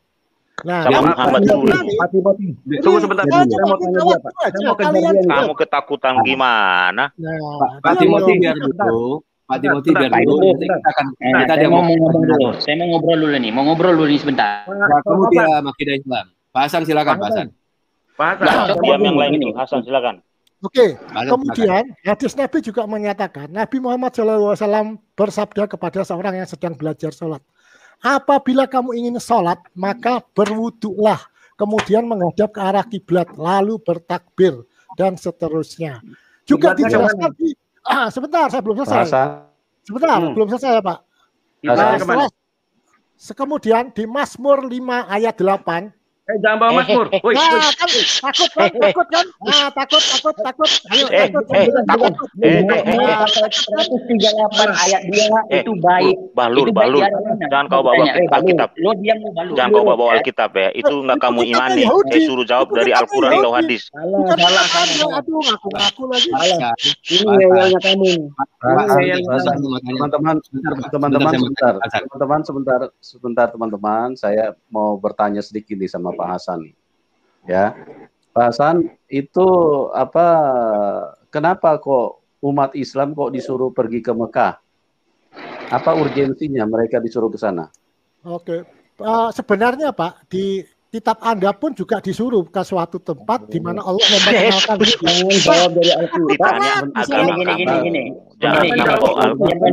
Hasan, teman-teman. Sebentar, ya. Pak Hasan, tolong didengar pertanyaan saya, Pak Hasan. Ya. Apa urgensinya umat Islam disuruh pergi ke Mekah? Oh, oke. Karena itu suatu rukun itu? Memenuhi apa itu ke sana tuh? Rukun Islam, Pak, di situ. Jadi kalau di kitabnya Yahudi ya. Nah, sebentar, Pak. Saya ngomong kitabnya Yahudi, bukan kitabnya Kristen nih. Di kitabnya Yahudi. Hasan. Menista lagi ya. Hasan. Kamu itu penipu pendusta kamu. Jangan kamu ke kitab Yahudi. Kitab tanah Yahudi itu sama persis dengan perjanjian lama. Dan kamu bawa ke Yahudi.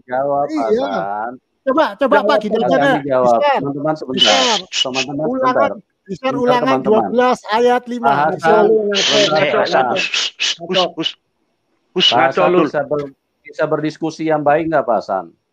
Loh, iya Pak. Saya kan memberikan apa dasarnya umat Islam disuruh ke Mekah? Oke. Untuk apa disuruh ke Mekah sana? Untuk ketemu sama siapa? Ketemu sama siapa di sana? Untuk menjalankan rukun Islam yang kelima, Pak. Iya, rukun Islam. Maksudnya di sana ketemu siapa? Ketemu Allah apa ketemu Hajar Aswad? Ketemu Ka'bah lah. Kok ketemu Allah? Emang Allah di situ? Ya, Ka'bah kok diketemuin? Memang apa urgensinya di dalam ibadah? Makanya Pak, ini sebenarnya perintah ini sudah ada di Taurat juga ada, tapi teman-teman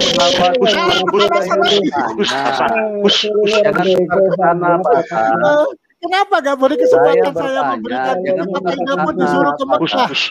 Halo. Hasan, diam. Hasan. Dul. Kepanasan, kenapa itu kepanasan? Oke, saya bantu jawab. Jadi kenapa saya ditanya? Kalau di Islam ke Mekah itu ketemu Allah apa ketemu Hajar Aswad apa ketemu Ka'bah? Saya bantu jawab. Nih saya anak Aceh nih, saya bantu jawab. Jawab Hasan. Silakan Pak Hasan dijawab Pak Hasan. Iya, saya jawab bebas dong Pak. Saya pakai kitabnya orang Yahudi, pakai Al-Qur'an. Kenapa di sini Anda tidak kalau kitab Yahudi Anda tuh disebut keledai liar loh. Ya silakan pakai Islamia, pakai apa aja boleh. Tapi di sini kita takut saya pakai ayat-ayat Yahudi. Kenapa Anda punya tidak jelas? Pak jawabnya pakai Saya bantu jawab. Jawab aja pakai Al-Qur'an. Jawablah Al-Qur'an, Hasan. Atau hadis. Jangan kamu ke kitab yang lain. Pakai hadis boleh. Pakai Al-Qur'an jawab. Silakan dijawab Hasan. Saya menjawab MUI juga boleh. Saya menjawab dibatasin. Kenapa pada takut ini? Tidak boleh. Pak Hasan, biar saya jawab Pak Hasan. Kamu jangan pakai Alkitab karena Islam mengatakan Alkitab itu sudah dirubah-rubah. Ngapain kamu pakai Alkitab? Saya pakai Taurat saya. Dalam Quran surat Al-Imran. Dalam Quran surat Al-Imran ayat 97. Quran surat Al-Imran. Ini siapa dulu? Permisi dulu sama Hasan. Pak Hasan tidak bisa jawab, berarti silakan lanjut yang lain gitu loh.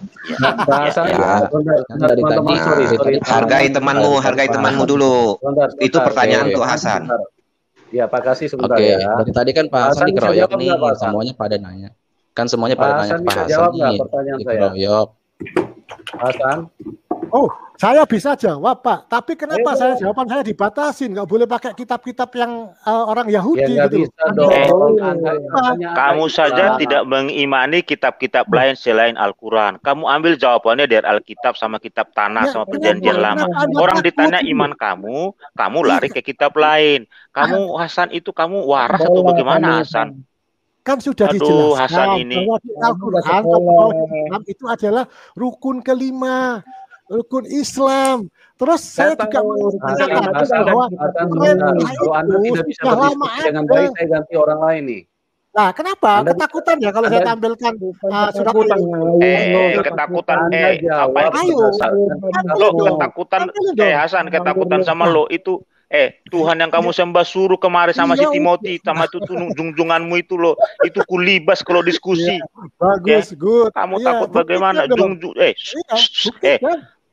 Tuhan yang kamu sembah itu 5 kali nungging, suruh sama Timothy itu debat itu sama si junjungan. Takut aku. Bentar. Kamu takut bagaimana? Saya tanya dong. Saya tanya dong. Berani nggak? Berani nggak? Halo. Sebentar. Halo, berani nggak? Berani nggak? Jangan lari. Saya tanya dong. Sebentar. Saya tanya, silakan jawab pakai kitab apapun, pakai Al-Quran, pakai Quran, silakan. Saya nggak membatasi jawaban Anda. Jangan lari. Jawab yang Pak Yusuf tanya. Jawab yang Pak Yusuf tanya tadi. Jawab. Jangan lu lari-lari ke sana sendiri. Ada di Ulangan 12 ayat 5 dan ayat 6. Jangan nanti kita kalau kita jangan lu malu nanti ya. Kau siap jadi Pak Hasan ini Anda ini Hasan. Pikirannya masih waras apa tidak nih ya Pak Hasan? Kenapa? Ya bebal Hasan. orangnya Pak. Ya terserah. Ditanya- Anda memang ketakutan ditanya- kalau dibalikin ke Alkitab Anda. Padahal ini saya ngomongnya Ditanya pakai iman kitab Anda, Yahudi. Anda jawab Hasan. berdasarkan Alkitab. Gimana sih? Pakai Yahudi nggak berani. Aduh. Kamu mengimani Alkitab enggak Hasan? Kenapa jawabannya dari Alkitab? Anda aja tidak percaya sama Ya, Alkitab. jadi Pertanyaan kan Karena- gampang. Kenapa Anda jawabannya- mesti menyembah Ya. batu Ka'bah itu? Jadi gini Pak. Kenapa ceritanya. mesti Jawabannya begini Pak Timothy. Jadi Karena Al-Quran itu tidak sempurna, dia carilah ke Alkitab. Itu jawabannya Pak. itu yang Jadi benar. di Alquran dijelaskan Ayo. bahwa Saya jawab. umat Kristen Begitu ya. ini adalah Iya, umat itu yang jawabannya. Jadi dia tidak akan bisa jawab itu. Gini Hasan, Makanya, saya untuk mau nanya membuka- Hasan. Buka surat Al-Imran ayat Hasan. 97. Al-Imran Sebentar. 97. Bentar Pak, siapa yang ngomong? Bentar. Hasan, tadi kan mengenai kiblat itu ya.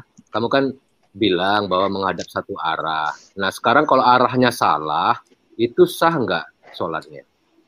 Oh ya, tidak diperbolehkan selama itu disengaja. Selama Oke, itu disengaja. Oke, saya ada share Pak Yusuf di private chat. Tolong ditampilkan bahwa selama ini umat Islam yang ada di Indonesia ini salah arah, Pak. Jadi Loh, selama ini disengaja ya saya ngomongnya. ada di Waduh, salah arah ya Pak. salah Waduh, Pak, salah salah arah. arah. Itu sengaja nggak Pak? Berarti mereka selama salah ini arah? ibadah sholatnya itu nggak diterima ya? Tidak Wah. diterima, jadi percuma Pak. Itu Waduh. salah arah. Maaf ya itu Kompasiana itu situs yang nggak kredibel itu. Siapa aja bisa nulis. Ya Kenapa itulah sumber-sumber kalau Itu Kompas. kalau udah Bukan, mulai bukan. digayuh, Brahmi pun digayuh. Ternyata orang Indonesia banyak yang sholat menghadap ke Kalau Alkitab. ditunjukin ayat, mereka akan Itu semua orang bisa tulis, semua orang bisa tulis. Kompas sih Nggak ada kredibel, sumbernya. nggak teruji. Gue kasihan nengok kalian. Berita Kompas kok diambil. PA. Kompas. Jadi ini Itu sama dengan berita Kompas. yang nggak valid. Kenapa harus buka rujukan? Kenapa harus buka rujukan sesuatu sumber yang gini, nggak gini, valid, yang nggak kredibel? Iya. Kita lihat dulu ini penulis ini ulama ini ya. Siapa? Ulama dari Kita mana? baca Saya aja. nggak mendengar. Kita baca Saya aja, nggak kan kita menyampaikan fakta. Ditunjukin Ya, Bapak nggak mau, malah Bapak ditunjukin tanya. Kompasiana. Kita Ya menyampaikan dibaca dulu, baca. Ya baca dulu baca. Berita Ayo, gosip. Bapak semua kan tanya. Bapak semua kan tanya, saya mau jawab. Jadi nih. begini, Bapak semua sebentar. mau jawab. Halo, Apa apa? ini halo. Jadi begini. Berita gosip Taruhkan diambil. iman Kristen tuh. Berita gosip diambil. Kok ketakutan? Kawan-kawan, kawan-kawan, saya Kok nggak ambil surat aja diambil Pak Yusuf, kalian, saya ambil bicara surat, sebentar ambil Pak surat. Yusuf. Ya, Pak Yusuf, Silakan deh. saya bicara dulu bentar ya. Kawan. Jadi Saya bicara Yang sebentar lain ya. tolong diam dulu, yang lain tolong diam dulu ya. Oke. Salah Oke. nih Pak. Oke, jadi begini, Pak Hasan kan sudah Udah lah, jawab ya. Masalah kiblat itu Pak Hasan sudah jawab bahwa tidak bisa, harus menghadap Tapi kayaknya kiblat. AC ini Ya. remote-nya ini salah ini, Mam. Ambil dulu remote yang Aduh. satu lagi, Nak. Timothy, Tolong diam dulu. Iya, yang cantol-cantol Siapa di ini sini. Akidah ya? Timothy. Oh ya. Oh. Jadi begini, Pak Hasan sudah cukup menjawab tadi kan bahwa tidak bisa, harus menghadap Ka'bah. Itu sudah jelas. Apapun alasan dia. Jadi harus menghadap Ka'bah, harus menghadap batu. Ya. Itu sudah jelas. Ya kan? Nah, jadi kita alih ke topik yang lain lagi. Silakan. Berani lagi. Yang tadi nggak berani ya? Lah, nggak berani apa? Nggak berani Ayo, jawab. saya bantu Ini jawab. kasih. Saya bantu jawab. Dari kacamata Islam, saya bantu jawab. Saya bantu jawab. Ayo, Ya, silakan. Yang manggil kasih siapa? Akidah silakan. Ayo, saya bantu jawab. Pak Akidah sama Pak Akidah. Berikan saya Pak gini Akidah dulu. Ini saya baru Ya. masuk nih, belum ada ngomong. Iya, Nah, iya. saya mau nanya nih sama Kasih nih. Anda menuduh kami menyembah batu, mencium batu ajar apa. Coba berikan kami satu dalil saja. Begini sekarang bukan begini. Anda kau diam dulu. Anda tidak ngerti dengan pertanyaan saya. Anda tidak mengerti dengan pernyataan saya. Anda tidak mengerti dengan pernyataan saya. Saya luruskan dulu. Ya, jawaban Pak Hasan kan tidak boleh, harus menghadap Ka'bah. Di Ka'bah itu ada batu hitam, ya, ada Ka'bah. Artinya apa? Harus menghadap ke sana kan? Ya kan? Kalau menghadap ke sana artinya itu benda mati atau bukan? Kau jawab dulu, itu benda mati kan? Selesai. Kau diam dulu. Kau diam dulu. Kau diam dulu. Kau diam. Kenapa? Kau diam dulu. Ya, udah selesai jawabannya itu. Muslim. Tadi kan si Pak Hasan menyampaikan bahwa kalau beribadah itu sujudnya itu harus ke batu. Nah sekarang kalau tidak menghadap batu, Ka'bah yang ada di susun itu yang segitiga kotak kubus hitam itu sama Hajar Aswad yang mirip apa namanya itu ya kita tahulah itu tidak sah. Berarti Allah Subhanahu wa taala kan berarti ada di batu.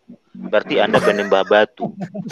Pahami nggak kamu? Ditampilkan yang di private chat Pak Yusuf itu ada berita dari Hasan sudah memperjelas bahwa kalau tidak menghadap batu sholatmu tidak sah. Berarti Tuhanmu kan hanya ada di batu. Kamu pahami nggak itu? Bantu tampilkan yang di private chat Pak Yusuf. Nggak berani mereka. Dalil apa lagi? Kan sudah ditanyakan. Nggak berani. Bukan nggak berani. Kan ditanya. Bukan nggak berani. Sekarang begini. Kita diam dulu. Kan sudah ini jawaban Anda loh. Ini jawaban Anda loh. Sah nggak kalau tidak menghadap ke sana? Anda bilang tidak. Udah cukup jelas kan? Apa yang dalil lagi? Ini kan berdasarkan jawaban Anda. Aduh, akidah ini sama Hasan ini ada di batu. Itu jawaban Pak Hasan. Sekarang mana dalilnya? Berarti jawaban Pak Hasan salah ya? Tadi Pak Hasan bacakan Pak Hasan. Pak Hasan yang bacakan tadi dalilnya. Pak Hasan yang bacakan tadi dalilnya. Pak sebentar Pak. Hasan. Ya, Pak PTL sebentar gantian ke Pak PTL dulu. Pak PTL silakan Pak. Jadi tadi kan mereka tidak percaya karena itu dari Kompasiana. Ini ada yang lebih kredibel lagi dari bbc.com. Perihal majelis dari BBC. Ini BBC ya. BBC News Indonesia ya. Dia BBC pula lagi. Kau diam dulu. Dengar dulu. Ya, kita. Silakan Pak, silakan. Ini fatwa MUI loh ini. Nah, silakan. Nah, apa fatwanya? Ke bawah lagi Pak. Apa fatwanya? Ya. Terus Pak ya. Padahal Majelis Ulama Indonesia MUI sudah menyerukan agar umat Islam menyesuaikan arah kiblat sehingga dalam minggu ini sholat sudah tepat mengarah ke kota Mekah. Sebagian umat Islam mengatakan tidak ada yang baru dari fatwa MUI tersebut karena sejak dulu arah kiblat memang sebagian besar masjid Indonesia sudah menghadap ke barat laut. Dan terus jamaah yang melakukan sholat Zuhur di Malaysia di Masjid Istiqlal tetap menggunakan arah kiblat yang selama ini di barisan tikar, ya kan? Ketua Badan Pengelola Masjid Istiqlal BPPMI Mubarak mengatakan masjid yang dibangun tahun 60-an itu sudah menggunakan alat modern yaitu kompas untuk menentukan alat kiblat yang sesuai dengan fatwa MUI, ya kan? Karena ini termasuk bangunan yang akhir, jadi kemungkinan tidak terlalu jauh berbeda. Kemungkinannya begitu, kata Mubarak. Nah, ada kebingungan. Terus perubahan arah kiblat juga tidak diumumkan organisasi Islam Muhammadiyah kepada masjid, ya kan? Terus sabar dulu, jangan ngegas lah. Ya udah terus baca. Ya, jadi kalau kita baca di sini arah kiblat itu salah, Pak. Makanya MUI sendiri mengeluarkan fatwa, ya kan? Fatwa yang dibuat MUI sebentar. Fatwa yang dibuat MUI tambah Maruf merupakan peneguhan karena sempat muncul fatwa bahwa arah kiblat adalah barat bukan barat laut seperti yang baru diumumkan. Iya kan? Tapi selama ini umat Islam itu salah, Pak, arah kiblatnya. MUI pun sampai mengeluarkan fatwa begitu, Pak. Jadi selama ini seperti yang tadi Hasan sampaikan, kalau kiblat itu arahnya salah, sholatnya tidak sah. Oke. Orang-orang di udah Pak, udah. Itu yang mau kita sampaikan. Jadi kalian kalau mau sholat, Pak, bawa kompas. Terus itu. Nah, terus ya silakan. Oke, gini, di Mazmur pasal 5 ayat 8 itu arah baiknya di arah mana tuh, Pak? Jangan ke sana, Pak. Itu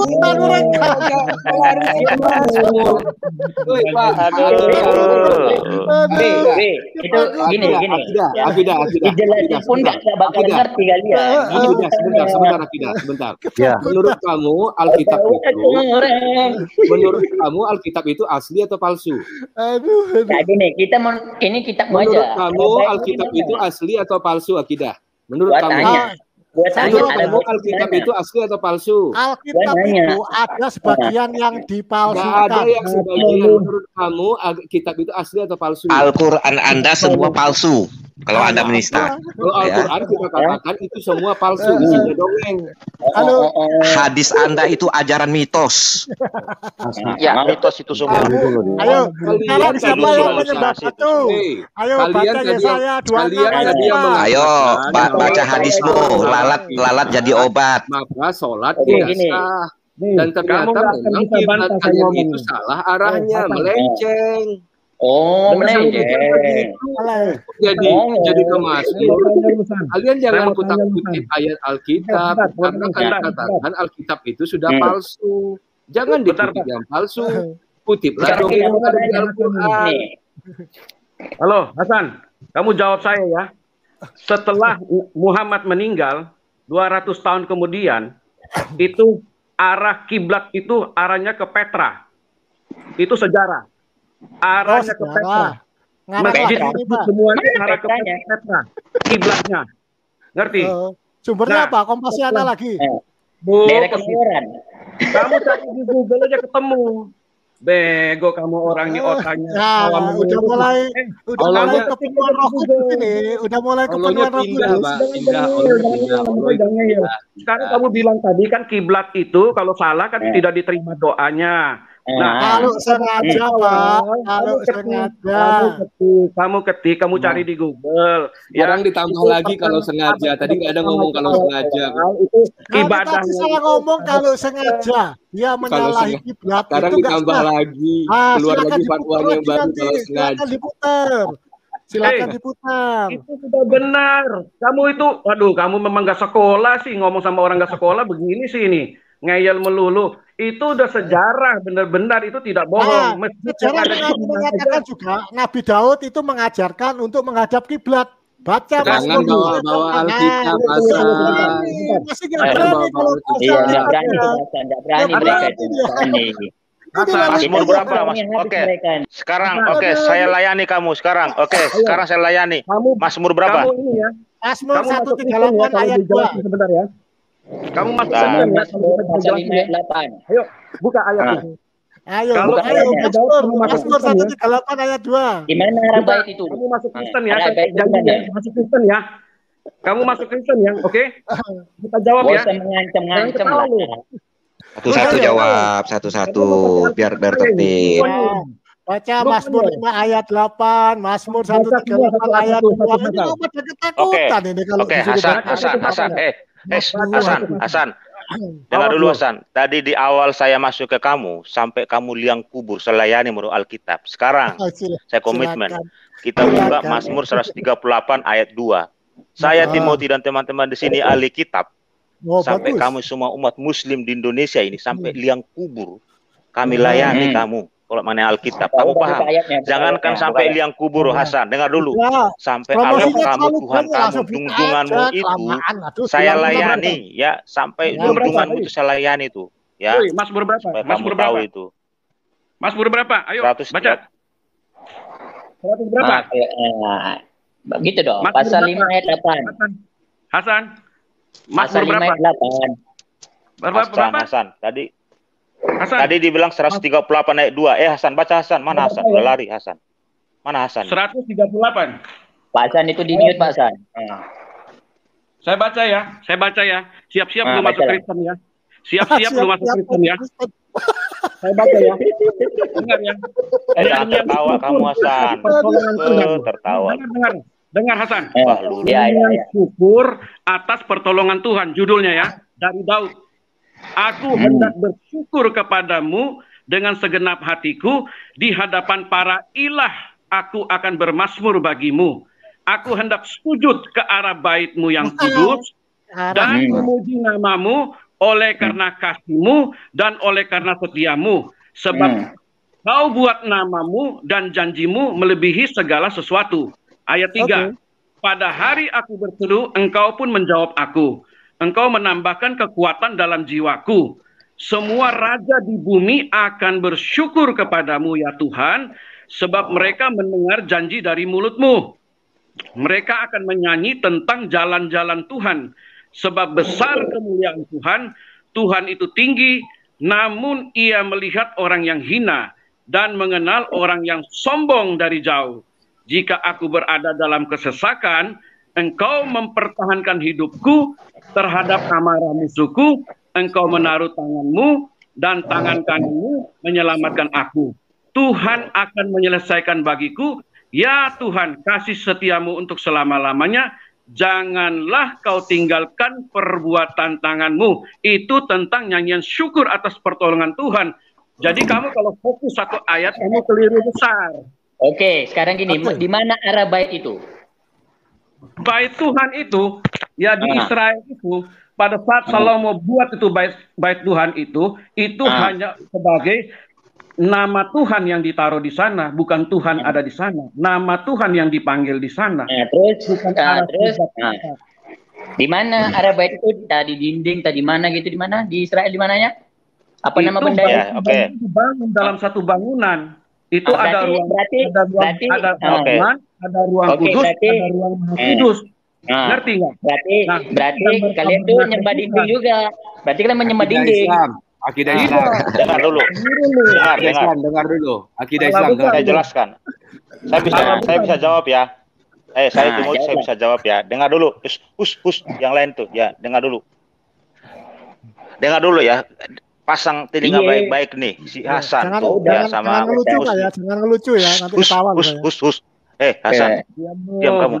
Kamu bisa diam enggak? Tuh sama siapa lagi nih Akdal siapa ini si Islam 99 ini. Ya udah. Ya, kamu diam dulu di situ.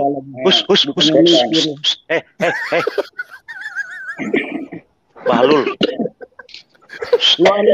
Kamu kayak seperti jin tertawa. Dengar dulu, saya jelasin. Ambil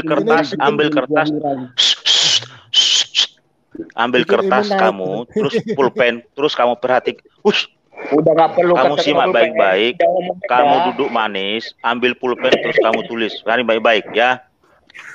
Mazmur itu adalah ya tadi dikatakan oleh itu adalah nyanyian Daud. Ketika Daud mengalahkan Bani Amon dan Bani Moab.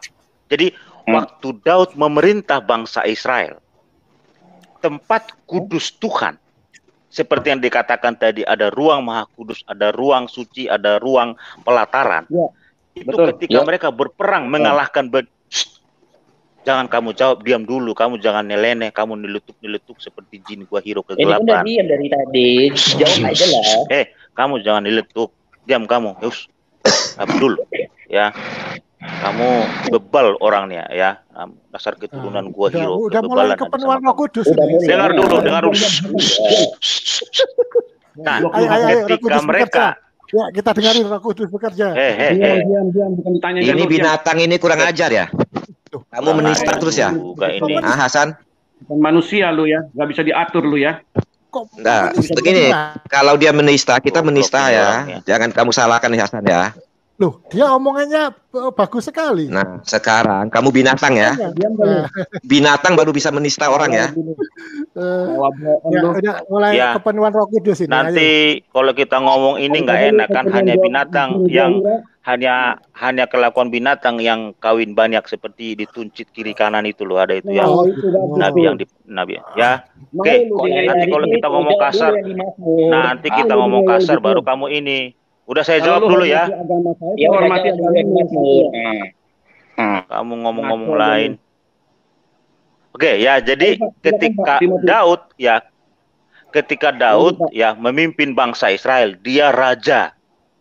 Ya, Daud itu raja besar bangsa Israel, bukan nabi seperti kamu klaim ini Nabi Daud. Tolol kamu itu, penipu pendusta itu. Ajaran di seberang padang pasir sana mengatakan Daud itu adalah nabi. Dia raja besar bangsa Israel. Nah, ketika Daud memimpin bangsa Israel, dia akan mengalahkan Bani Moab dan Bani Amon. Selama mereka berperang, itu tempat kudus Tuhan, itu tabut perjanjian. Kamu tahu nggak? Ketika berperang bangsa Israel, mengalahkan Bani Moab dan Bani Amon, termasuk juga mereka keluar dari tanah Mesir menuju tanah Kanaan. Mereka di sepanjang padang gurun itu ada ilah-ilah lain, ada bangsa-bangsa lain kecil yang mereka harus berperang. Nah, tabut perjanjian itu mereka bawa. Betul. Mereka bawa sendiri. Tabut perjanjian itu merupakan lambang di mana Allah Elohim, Allah bangsa Israel itu adalah hadir di sana. Jadi artinya contoh misalnya kayak di Indonesia lah, mereka berperang misalnya dari Tanjung Priuk sampai Kampung Rambutan, mereka mutar. Jadi sepanjang perjalanan tabut perjanjian ia adalah lambang kehadiran Allah Elohim, itu mereka bawa. Kamu nggak tahu. Jadi ketika mereka menghadap barat, mereka di barat, yang mereka harus sujud kepada tabut perjanjian itu. Itu yang dikatakan di dalam Mazmur 138 ayat 2 itu. Menghadap Bait Kudusmu. Ketika mereka di timur, di selatan, di barat, mereka menghadap tabut perjanjian yang adalah lambang kehadiran Allah sendiri. Kamu pahami nggak? Ayatnya itu artinya. Ya. Ada, nanti saya terangkan banyak sekali perjanjian lama. Saya jelaskan dulu supaya selesai. Supaya, makanya saya katakan, dengar dulu. Hasan, sampai lubang kubur pun saya layani kamu. Kami semua nih, ya, mengenai Alkitab. Tadi kamu mengatakan begitu. Ya, dengar dulu, saya jelasin sedikit lagi. Ya, kami semua nih ahli kitab nih. Kita bukan anak sekolah minggu yang pindah dibodohi. Dengar dulu Hasan. Hus. Nanti saya baca nanti banyak sekali ayatnya. Ya, jadi itu adalah tabut perjanjian. Jadi mereka menghadap tabut perjanjian yang adalah lambang Allah hadir di sana. Kamu pahami nggak? Makanya ketika mereka ayatnya mana? Banyak sekali ayatnya saya bacakan perjanjian lama banyak sekali. Jangan ngarang di sini. Hus Hasan. Hasan. Nah, tabut perjanjian itu Hasan, itu adalah lambang kehadiran Tuhan. Dan mereka makanya di dalam perjanjian lama mereka mempersembahkan korban bakaran di sana, lembu, kambing, jantan untuk persembahan mereka sebagai penghapus dosa. Ya, jadi kalau bangsa Israel dulu menghapus dosa, mereka mempersembahkan korban bakaran. Dan tanya lembu, jantan tidak bercacat, gemuk, tambun, dan segala macam. Itu adalah penghapus dosa. Dan tabut perjanjian itu adalah menghadap. Makanya menghadap baitmu. Nah, ketika Daud berdoa, dan semua bangsa Israel harus menghadap bait suci tabut perjanjian itu. Jadi kalau ada di barat ya di barat, kalau ada di timur ya di timur. Ya, kamu paham nggak? Itu maksud ayat di dalam kitab Mazmur tadi yang 138 ayat yang kedua itu. Bukan tabut perjanjian itu Ka'bah Mekah yang ada di sana yang Hajar Aswad itu, bukan. Nah, itu berbeda. Jadi Allahnya Abraham, Ishak dan Yakub termasuk Raja Daud itu berbeda dengan Allah Subhanahu wa taala. Kamu paham baik. Ya, silakan teman-teman. Saya tambahkan Pak Timothy. Sebentar kamu diam dulu. Saya tambahkan ya mengenai bait suci ini ya. Kita coba lihat di Yohanes 2 ayat 19. Ya, saya bacakan. Jawab Yesus kepada mereka, "Rombak bait Allah ini dan dalam 3 hari aku akan mendirikannya kembali." Bait Allah itu adalah tubuh Kristus. Ya. Bait Allah itu adalah tubuh Kristus. Bukan seperti kalian, Ka'bah. Dalam Yohanes 2 ayat 19 jelas dikatakan, jawab Yesus kepada mereka, "Rombak bait Allah ini dan dalam 3 hari aku akan mendirikannya kembali." ini berkaitan dengan proses kematian dan kebangkitan Tuhan Yesus Kristus. Paham kalian? Iya, nanti ya saya bertanya ya. Nah, jangan bertanya lagi. Paham dulu nggak ini? Paham dulu nggak ini? Teman-teman, sebentar. Teman-teman, kita kasih kesempatan dulu Nebukadnezar. Silakan. Nebukadnezar. Ya. Pak Yusuf. Tadi dikatakan kan mana ayatnya? Nanti Hasan baca kitab Yosua 3 lengkap sampai terakhir. Disitulah tabut perjanjian. Nanti saya terangkan sama kamu, nggak ada waktu, nggak cukup waktu. Ya, jadi gini, ya baca saja, nggak cukup waktu. Nanti kamu baca nih Yosua 1 pasal yang pertama sampai yang terakhir. Di sana mengenai tabut perjanjian. Jadi kemana bangsa Israel menyeberang, tabut perjanjian itu dibawa. Itu adalah lambang kehadiran Elohim. Jadi kalau ke barat, kemana, karena di situ ada lambang Tuhan hadir. Jadi sujud ke arah lambang perjanjian itu, bukan ke batu Ka'bah yang ada sekarang. Jadi saya berdasarkan kenapa nggak sujud gitu sekarang? Kristen dengar dulu. Jadi gini, sudah jelas ya? Dan dengar dulu. Jadi terjawab sudah bahwa tadi yang kamu klaim itu harus sujud itu masuk ayat itu loh, Mas. Ya, Pak Hasan yang saya kasihi loh. Jadi supaya kamu tidak salah tafsir. Maka saya katakan tadi, kami semua orang Kristen ahli kitab termasuk di live chat. Kami tahu Alkitab kami. Pahami nggak kamu itu? Ya, jadi silakan Pak Yusuf. Oke, kita ke Nebukadnezar, silakan Pak. Nebukadnezar, Pak Nebukadnezar. Pak Nebukadnezar. Mic-nya dibuka, Pak, mic-nya. Pak Nebukadnezar. Iya, Pak. Lagi ke toilet mungkin. Saya dulu deh, Pak, saya tanya dong, gantian. Sebentar Pak San. Ibu Yatim dulu, Ibu Yatim, silakan Ibu Yatim. Saya tambahkan dulu Pak Yusuf, boleh? Ya. Sebentar Pak, kasih Ibu Yatim dulu. Ibu Yatim silakan Ibu Yatim. Ibu Yatim bisa dengar? Ibu Yatim. Oke, silakan Pak PTL. Ya, mengenai bait Allah ini, itu kan tadi seperti dijelaskan oleh Pak Timothy, itu adalah tempat tabut perjanjian. Namun setelah kedatangan Tuhan Yesus Kristus ke dunia ini, bait Allah itu dirombak dan dirobohkan menjadi tubuh Kristus. Itu yang kita imani orang Kristen, ya. Jadi kita tidak ada menghadap-hadap ke arah manapun untuk berdoa, ya. Buktinya pada saat Tuhan Yesus disalibkan, kita bisa baca di kitab Lukas, ya. Kitab Lukas mana sama tongkat Musa. Sebentar. Kitab Lukas pasal 23 ayat 44 sampai 45. Ketika itu hari kira-kira jam 12. Lalu kegelapan meliputi seluruh daerah itu sampai jam 3. Sebab matahari tidak bersinar dan tabir bait suci terbelah dua. Ini pada saat kematian Tuhan Yesus Kristus di atas kayu salib untuk menebus dosa-dosa kita. Artinya setelah kematian Tuhan Yesus Kristus, ya, yang namanya bait suci itu bukan menjadi sesuatu yang sakral lagi, karena itu pun sekarang sudah tidak ada.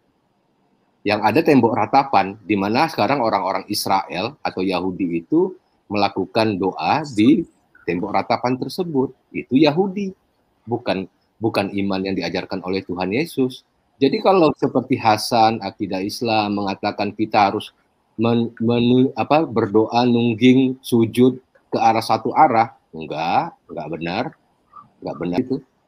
Ya Pak, itu perintah siapa Pak ya? Kalau berdoa itu enggak sujud, sedangkan Yesus sujud, Musa sujud, Harun sujud. Kami sujud, Pak. Kami juga sujud, bahkan sujudnya kami itu sampai badan ini bisa satu badan itu rata dengan tanah. Sujud itu menyembah, tapi tidak menghadap ke arah satu pun, Pak. Ya. Oh, tidak menghadap satu arah pun kita. Benar. Beda dengan Bentar, Pak. Beda dengan umat Islam. Kalau umat Islam seperti sebentar. Nyanyi diiringi musik itu berdoa atau ngapain Pak? Lagi itu memuji Tuhan Pak, bagian dari memuji Tuhan. Itu siapa yang ngajarin kayak gitu Pak? Ada teman-teman sebentar. Jadi gini Pak Hasan, yang jelas Islam itu mengcopy paste apa yang ada di dalam Kristen. Karena yang punya bait Allah pertama itu adalah orang Israel.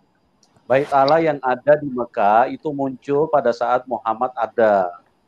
Gitu, jelas ya? Jadi menghadap ke kiblat itu kalian juga mengambil ayat-ayat pendukung dari kitab Mazmur dan kitab-kitab yang ada di dalam Alkitab. Sebetulnya kalian ini hanya mencari pendukung saja dari kitab-kitab kami. Oke, saya bacakan satu ayat dulu sebentar. Saya bacakan satu ayat sebentar ya. Korintus 6 ayat 19 ya.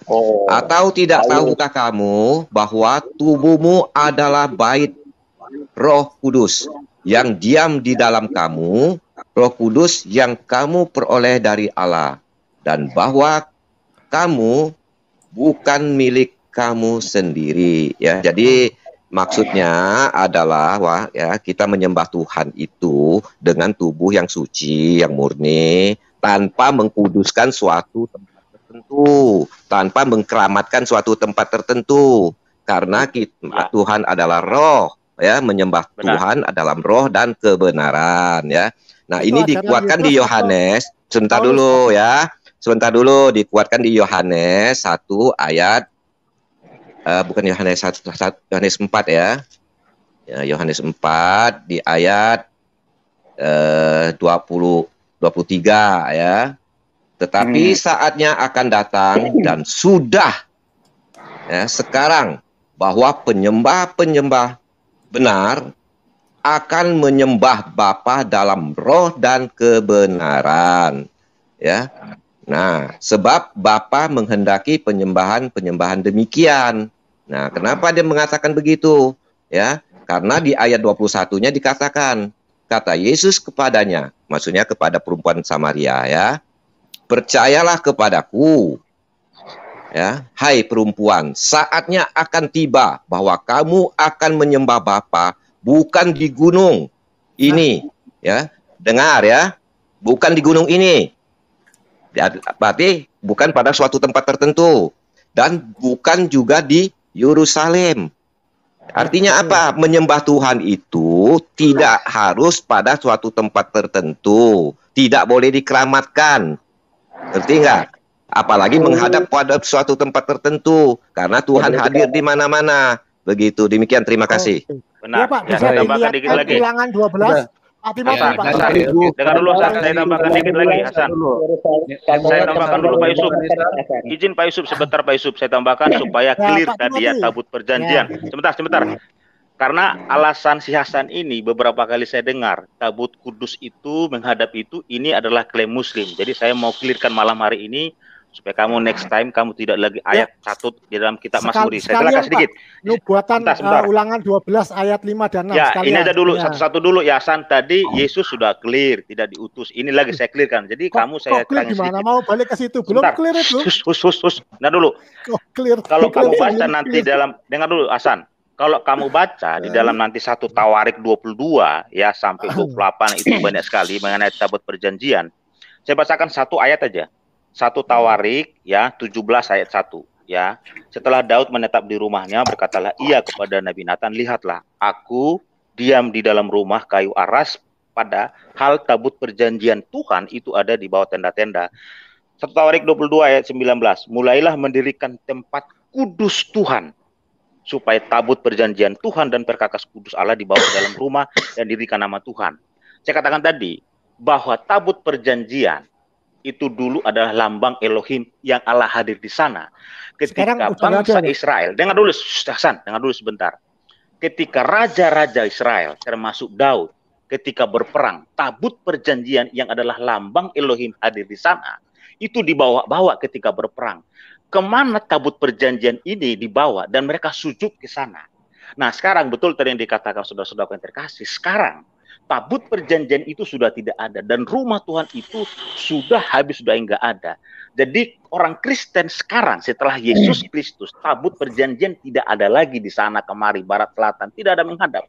Tuhan Allah Elohim yang kami sembah, kamu mau hadap jungkir kaki kamu ke atas juga boleh, ke langit juga boleh, ke utara, selatan, barat, daya, ya bahkan ke arah toilet kamu juga bisa kamu berdoa karena Tuhan ada di mana-mana.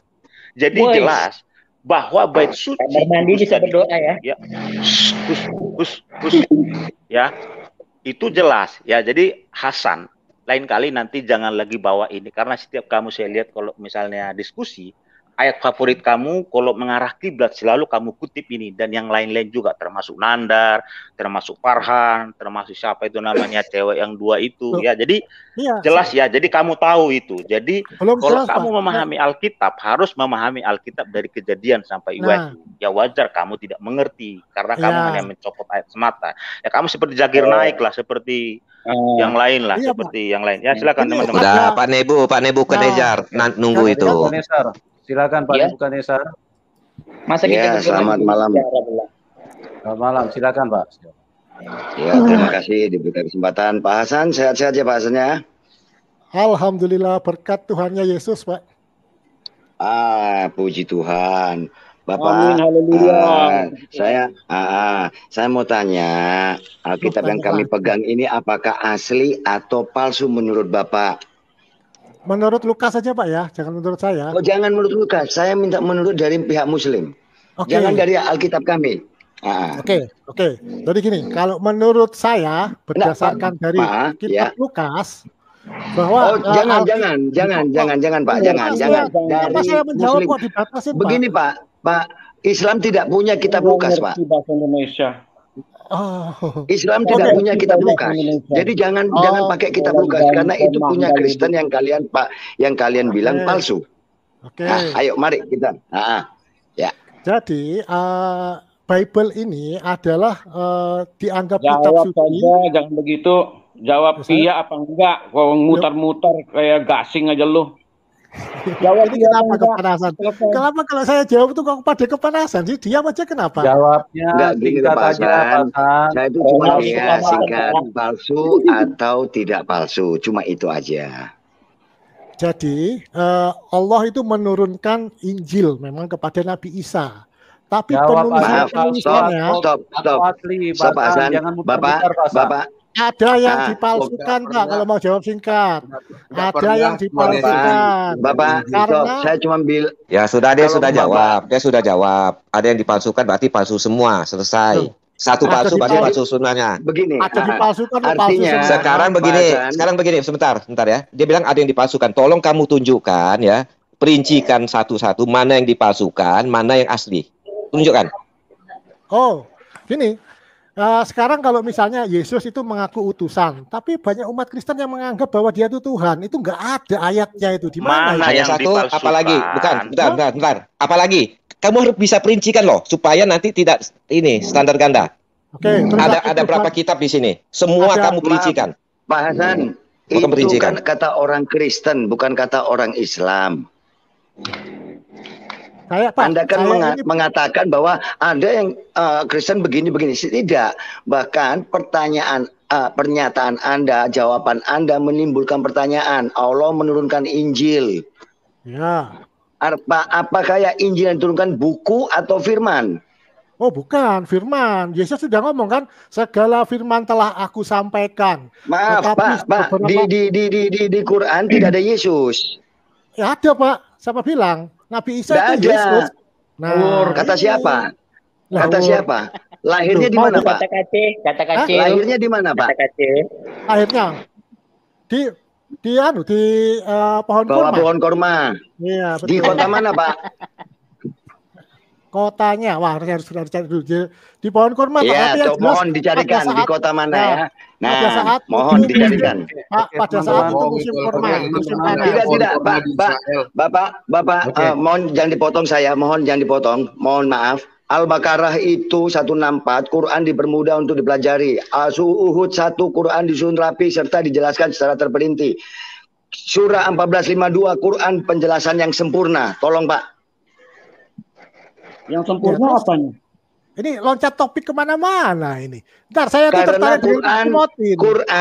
Quran menjelaskan di surah 14 ayat 52 adalah Quran penjelasan yang sangat sempurna. Di Uhud 1 Quran disusun rapi serta dijelaskan secara terperinci. Di Al-Baqarah 164 Quran dimudahkan untuk dipelajari. Artinya pertanyaan yang mengenai Yesus di kota mana secara terperinci ada.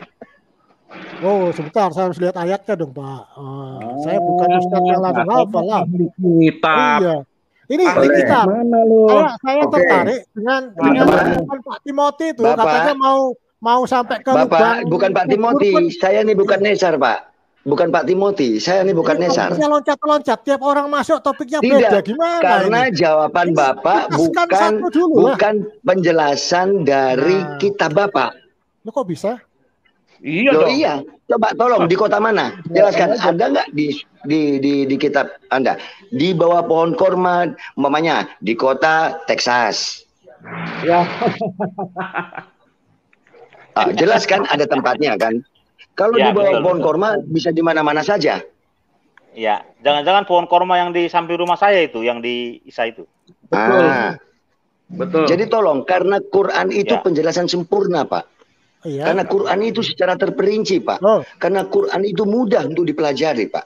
Jadi kalau sudah secara terperinci, sempurna dan mudah dipelajari, ada jawaban-jawaban yang secara spesifik bisa dijelaskan.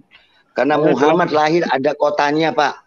Ya, Isa yang lebih suci, lebih kudus, lebih besar dari Muhammad, tidak ada kotanya, lahir di mana? Udah. Itu mulai kelihatan nyontek itu. Ayo jawab. Jawab dong. Saya harus cari tahu dulu saya. Saya sudah cari. Saya tunggu, Pak. Saya tunggu. Ya, saya tunggu. Ini makanya temanya loncat-loncat. Tadi masalah sujud. Tadi katanya. Saya tertarik sebentar. Enggak, Pak. Begini, Pak. Mungkin kalau dari saya bertanya ke Bapak. Saya tanya ke Bapak kenapa demikian? Karena Bapak itu mengutip dari Alkitab kami yang diklaim adalah palsu, sehingga Bapak mengotak-atik comot-comot ayat yang padahal sudah dianggap palsu. Kenapa, Pak? Kalau kota pohon kurma itu ada di Ulangan 34 ayat 3. Ngemis.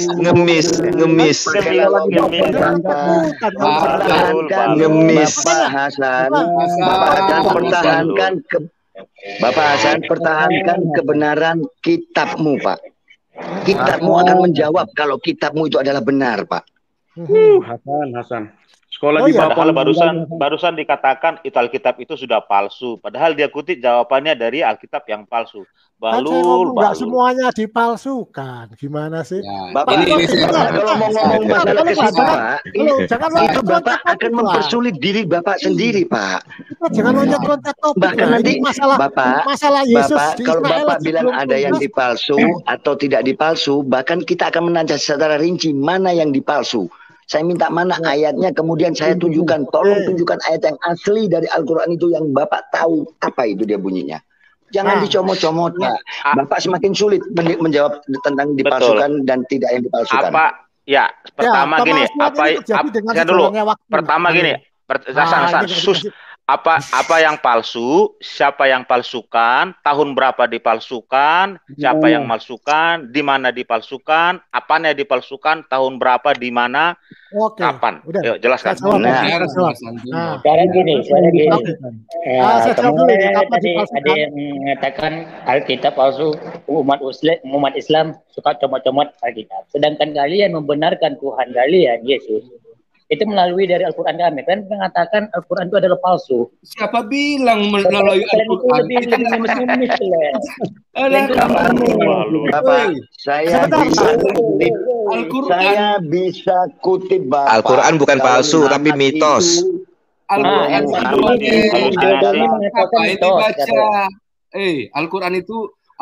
itu terjadinya 660 tahun setelah kedatangan Tuhan Yesus. Ya. Terus kenapa kalian katakan